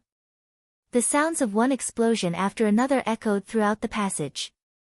In the end, Shifeng used Sword's orbit to strike down all 7 flame serpents. Not only hadn't the flame serpents reached Shifeng, but the resulting impacts had forced Evil Qilin to stumble half a step backward. Since you've finished your attack, it's my turn. Seizing the moment after Evil Qilin's attack, Shifeng executed Lightning Flash. Unlike earlier, he now executed the technique with both of his swords, so he could focus more of his strength into the attack than his speed. Read latest chapters at Wuxia World. EU 17 swords lights flashed toward Evil Qilin, transforming into arcs of lightning. Evil Qilin's heart skipped a beat as he stood against the attack. He could sense that every arch of lightning was more powerful than his flame serpents. He gripped his axe tightly and swung it in a horizontal arc, activating his Tier 3 legacy skill, Demonic Gale. A pitch-black storm formed before him, clashing with the blue lightning. Boom! When the two collided, Evil Cheelan's storm dissipated instantly. Although he had done his best to evade and deflect Shifeng's attack, one of the lightning strikes had brushed past his shoulder, leaving a scorch mark and taking 1/4 of his HP. The difference between their strengths was clear. Chapter 24:17. Overwhelming Tier 3's Demon Palace's members were stunned when they saw how much HP Evil Cheelan had lost. They had never dreamed that their commander would be at a disadvantage against Shifeng. Not even the commander is a match for him. How high are Black Flame's attributes? Shocked, Demon Palace's members turned toward Shifeng. They were Demon Palace's main force members, experts among experts in their guild. Even the weakest of them had reached the peak of the refinement realm. They could all recognize the difference between two fighting players' strength. In terms of combat standards, Evil Cheelan and Shifeng were matched, both were domain realm experts. Their physical control was exceptional, and they could make the best judgments based on their surroundings. Their combat standards were nearly impossible to beat. However, Shifeng was considerably faster and had much higher strength than Evil Cheelan. Despite sharing the same standard of skills and combat techniques, the combat power those two had displayed thus far was on completely different levels. The difference between their reaction speed was glaringly noticeable, which was precisely the reason that Evil Cheelan had failed to dodge all of Shifeng's lightning arcs. The members of Demon Palace's main force knew exactly how high Evil Cheelan's basic attributes were. Even at Tier 2, his attributes had been high enough to rival that of ordinary Tier 3 players. Naturally, his basic attributes had reached even greater highs now that he had reached Tier 3. It was no exaggeration to call him a humanoid monster. And yet, Evil Cheelan's basic attributes were no match for Shifeng's. They couldn't fathom how Shifeng had obtained such inhuman attributes. Meanwhile, Cleansing Flame, who watched from afar, could do nothing but gape. Is this guild leader Black Flame's true strength? Evil Cheelan was one of the top 10 experts on Dragonheart Island. Not even Zwei was his match, yet Shifeng had overwhelmed such an expert. That swordsman might even be able to contend with the peerless monsters that ranked among Dragonheart Island's top 3 experts. Even Superpower's guild leaders were afraid of the top 3 monsters on the island. All 3 were capable of destroying a Superpower's expert legion by themselves. They were practically invincible on Dragonheart Island. At that moment, Cleansing Flame finally realized why Shifeng had dared to mount a rescue mission with only 4 people. With his strength, he certainly was capable of rescuing her commander. After stumbling back half a step, Evil Cheelan stared at Shifeng in astonishment. How are his basic attributes higher than mine? Confusion overwhelmed Evil Cheelan as he looked at Shifeng. He currently wore the level 100 legacy set equipment for the demonic fighter class, and combined with his legacy's effects, he had the strength to rival Grand Lords of the same level. Still, he could only surpass the power in Shifeng's normal attacks by using a Tier 3 skill. Moreover, he wasn't nearly as fast as Shifeng, which had resulted in him taking a hit. However, Shifeng didn't stop after pushing Evil Cheelan back. He immediately thrust the abyssal blade at the demonic fighter. Tier 2 skill, Shadow Blade. 10 phantom swords flew toward Evil Cheelan from all directions, leaving him no room to retreat. Realizing that he couldn't evade the phantom swords, Evil Cheelan swung his war axe in a horizontal slash and activated the demonic fighter class's defensive skill, Iron Wall. At his command, 4 magic barriers appeared around him, each twice as large as an MT's shield. Evil Cheelan controlled the barriers to circle him in a unique trajectory. Advanced Defensive Combat Technique, Firm Wall. The 10 phantom swords slammed into the magic barriers, which trembled violently from the impact. The blows even forced Evil Cheelan to stumble backward again. 1 hit. 2 hits. 3 hits. Each hit felt like the blow of a massive hammer, and the barrier's mana density steadily drained. On the 9th attack, 2 of the phantom swords merged, thrusting at one of the magic barriers. Boom! With the sound of an explosion, the magic barrier shattered. It broke. Evil Qilin watched one of his barriers shatter with wide eyes. Not even the Primordial Guard's golden spear had been able to break through the magic barriers he summoned with his legacy defensive skill, but Shifeng had shattered it with one hit. It was simply unbelievable. That blow had also forced Evil Qilin to stumble another 2 steps back, but this time, he failed to maintain his stance. Not only did he reveal holes in his defense, but the impact had also made his defensive skill unstable.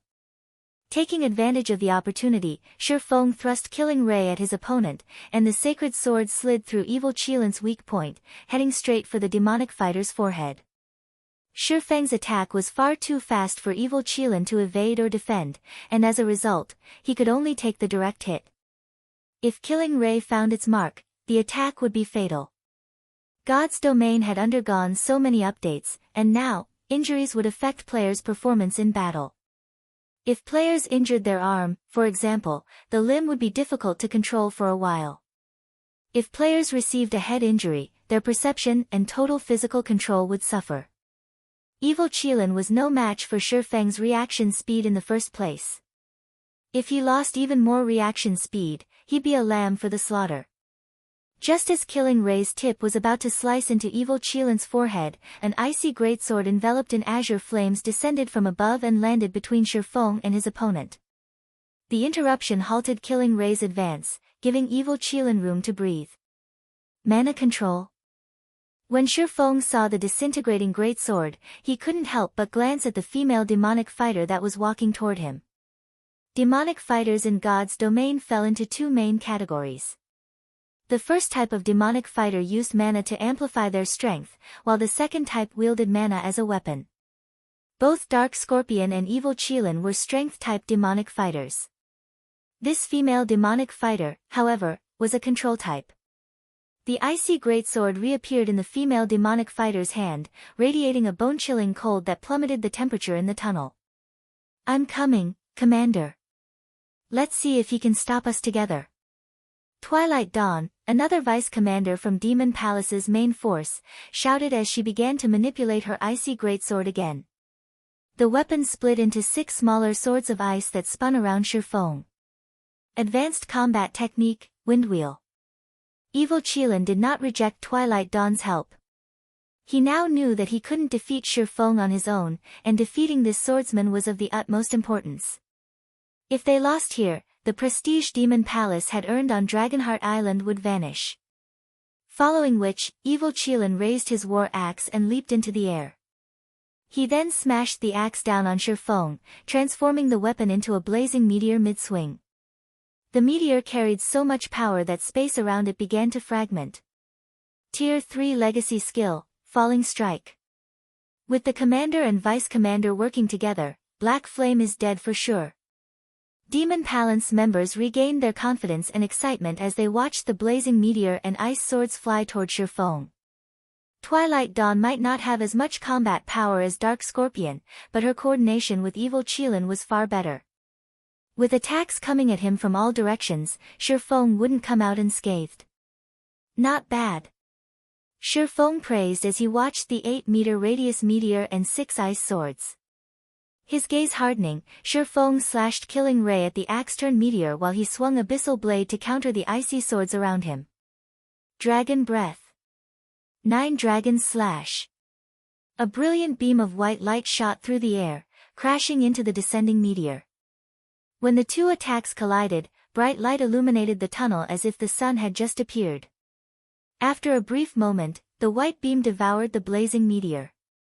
A black figure shot back from the beam like a bullet, crashing into the tunnel's wall and cracking the stone. The figure was none other than Evil Qilin, and after that blow, his HP had dropped to a critical low, leaving the man hovering between life and death. Meanwhile, 21 Abyssal Blade Phantoms created a massive cluster of stars as Shifeng used Sword's Orbit to stop Twilight Dawn's Windwheel. None of her icy swords could get within 10 yards of Shifeng. Furthermore, Shifeng controlled 3 of the phantoms in an attack against Twilight Dawn. Despite her attempts to dodge and block the weapons, her HP plummeted throughout the fight. Seeing this, Demon Palace's members fell deathly silent. Not only had their commander and vice-commander failed to suppress Shifeng, despite working together, but the swordsman also had turned the tables and suppressed them both. Just how strong is he? So, this is the Sword King. Demon Palace's members shuddered as they watched Shifeng. Not even Dragonheart Island's top 3 monsters could overwhelm Evil Qilin and Twilight Dawn to this extent. This won't do. At this rate, those two are going to die. It seems we have no choice but to attack as a group. He may be a monster, but we have so many tier 3 players on our side. How many skills can he possibly have? That's right. If we let him kill our commander and vice-commander, the reputation we've built on Dragonheart Island will be in tatters. Shifeng's performance scared Demon Palace's members, but quite a few of them were peak tier 3 experts. If they worked together, whittling Shifeng down and killing him was entirely possible. Fights between tier 3 players largely relied on tier 3 skills and spells, and they had healers on their team, whereas Shifeng didn't. When she saw the rest of Demon Palace's team rush toward the fight, Cleansing Flame paled. Are they really going to fight to the end? As she watched Demon Palace's healers restore Evil Qilin and Twilight Dawn's HP, Cleansing Flame desperately wished she was a healer herself. Read latest chapters at Wuxia World. EU. Despite the rest of Demon Palace's members dashing toward him, Shifeng retained his composure. He simply sent them an uninterested glance. Very good. A grin spread across Shifeng's face as he replaced Killing Ray with the Twilight Blade. It seems that you think I'll be a pushover if you can outnumber me. Shifeng then activated Twilight's Shadow and Twilight of the Gods. Shifeng suddenly split into 8 physical copies, and they all quietly watched Demon Palace's members. Let's begin the 3rd round, then. Chapter 24:18. Soloing a team. Demon Palace's members froze, shocked when they saw Shifeng split into 8 clones of himself. I'm impossible. This can't be real. That's right. This must be a trick.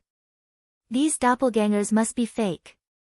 The Demon Palace members felt stifled as they stared at Shifeng's doppelgangers. One of him had already been more than enough to suppress Evil Qilin and Twilight Dawn. Seeing 8 copies of the swordsman was enough to push them to the brink of madness. Demon Palace's members couldn't believe their eyes. They only had 15 tier 3 players left standing, and 2 of them were tied up with Zero Wings members. That left them with only 13 tier 3 players. Against 8 monsters like Shifeng, they wouldn't even have a chance with 30 tier 3 players, much less 13. Don't let him mislead you. Twilight Dawn shouted at her team members. He may have split into 8, but his doppelganger's basic attributes can't be as high as his normal bodies. Besides, he's controlling all 8 doppelgangers by himself. Their combat standards will be limited, and we have healers on our side. We can outlast him. Twilight Dawn could sense that the doppelgangers were physical, and the development had dealt a massive mental blow. However, she could also sense that the doppelgangers' auras were weaker than Shifeng's normal aura, which proved that their basic attributes weren't as high. At the end of the day, Shifeng was still human. Controlling all 8 clones perfectly was impossible. Even as a domain realm expert, at most, he should be able to control 3 doppelgangers at the Void Realm standard. He'd be fortunate if he could get the remaining doppelgangers to the Refinement Realm. On average, Shifeng's 8 clones could fight at the Flowing Water Realm standard and only the initial stages. Tier 3 experts had no reason to fear these significantly weaker versions of Shifeng. Hearing Twilight Dawn's encouragement, the Demon Palace players snapped out of their dazes and mustered their courage once more. They had been so shocked to see Shifeng's 8 clones that they had forgotten that players weren't like NPCs. No player could perfectly control so many doppelgangers. Is that so? Shifeng chuckled when he heard Twilight Dawn's deduction, and all 8 of him charged at Demon Palace's members. They were experts among experts, and as such, Demon Palace's members didn't panic, despite facing the doppelganger's sudden assault. They retaliated with everything they had, with the Tier 3 melee players rushing to meet the doppelgangers in battle while the Tier 2 MTs formed a defensive line to protect their healers and long-range players. Meanwhile, Twilight Dawn went all out against the doppelganger before her. While manipulating the 6 ice swords to attack, she cast her Tier 3 legacy spell, Demonic Fall. Let's see how long you last. The 6 icy swords radiated a frightening amount of mana as the intensity of their auras doubled. These weapons then attacked as one, each one locked onto the doppelganger's vital points. This move was even stronger than Evil Cheelan's Flame Serpent, and controlled by a half-step Domain Realm expert, they could even give Tier 3 Domain Realm experts a run for their money. Sure Feng was controlling his doppelgangers in the fight against Demon Palace's other Tier 3 experts. If she could force him to focus most of his attention on the doppelganger she fought, the other doppelganger's combat standards would suffer. This would make it easier for the other Demon Palace members to kill off Sure Feng's doppelgangers. However, Sure Feng remained unfazed as he faced Twilight Dawn's all-out attack. His doppelganger merely executed Sword's orbit and created a barrier of stars around itself. Boom! Boom! Boom! Metallic clangs echoed throughout the tunnel as the ice swords bounced off the glittering stars. None of the weapons were able to reach the doppelganger, which continued to approach Twilight Dawn. How is this possible? Twilight Dawn was shocked as Sure Feng's doppelganger so effortlessly deflected her attacks. She could see the flaws in the doppelganger's offense and defense and knew it was only at the flowing water realm standard, yet Sure Feng relied on his doppelganger's powerful basic attributes to bridge the gap. However, Twilight Dawn didn't know that Sure Feng's basic attributes were even higher than a Grand Lord's of the same level. Moreover, Sure Feng had already reached level 107. Even if his doppelgangers only had 85% of his basic attributes, they were still as powerful as a level 105 Grand Lord. While Twilight Dawn tried to fight through her shock, Demon Palace's Tier 3 experts were at a complete disadvantage against Sure Feng's doppelgangers, and they continued to lose HP. Many of them couldn't even hold their ground, and the doppelgangers sent them flying with a single hit. If not for the rear-line healer's diligent healing, they would have long since fallen. Even Evil Cheelan, who had just recovered to full HP, failed to secure an advantage against the doppelganger he fought. Of course, that doppelganger was also the strongest of Sure Feng's clones, with combat standards to rival veteran peak experts. For a time, Sure Feng's 8 clones thoroughly suppressed Demon Palace's 40-plus experts, repeatedly pushing them back and away from Wind Gulls and White Rainbow's fights. Is he even human? Twilight Dawn began to panic as Sure Feng suppressed her team all by himself. Their team was the main force of Demon Palace's 3rd trump card Legion. Almost no one was strong enough to threaten them. And yet, Sure Feng single-handedly pushed their team to the brink of annihilation. Surviving was enough of a problem right now, let alone saving their 2 assassins. This was an utter nightmare. Everyone, hold on for a little longer. Black Flame's doppelgangers can't last that long. Once the doppelgangers are gone, his time will be up. Evil Cheelan shouted, seeing his teammates lose their confidence. Sure Feng's performance had exceeded his expectations, but doppelganger skills typically had a short duration. Once Sure Feng lost his doppelgangers, ending his life would be easy. I'm afraid that you don't have that luxury. Sure Feng quipped, activating his Disintegration armor's disintegration field. Suddenly, Demon Palace's members felt an indescribably powerful pressure, and their basic attributes and physiques rapidly began to weaken. The Tier 2 players' attributes, in particular, fell by 30%. Now, even ordinary level 100, Tier 2 experts would be a match for them. Demon Palace's Tier 3 experts didn't fare much better. Both their basic attributes and physiques fell by 20%, causing their combat power to plummet. Because of the disintegration field, the gap between Sure Feng's doppelgangers and Demon Palace's members widened even further. Now, even Evil Cheelan slid back as he fought Sure Feng's doppelganger. He was no longer a match for the clone head-on. The other Tier 3 experts from Demon Palace couldn't even put up a fight. Sure Feng's doppelgangers sent them flying with every swing of their swords, forcing them to reveal weaknesses for the doppelgangers to exploit. The Tier 3 healers couldn't keep up with the doppelgangers' damage. Read latest chapters at Wuxia World. EU. After 5 seconds, one of the Tier 3 peak experts fell. Another followed a few seconds later. This battle was no longer a fight. It was a slaughter. In the 20 seconds after Shifeng had activated Disintegration Field, 5 of the 13 Tier 3 players from Demon Palace had died. The remaining Demon Palace members were terrified. At this rate, Shifeng would eliminate them all in less than a minute. Retreat! Everyone retreat! Evil Qilin shouted, gritting his teeth. He couldn't continue watching Shifeng massacre his team.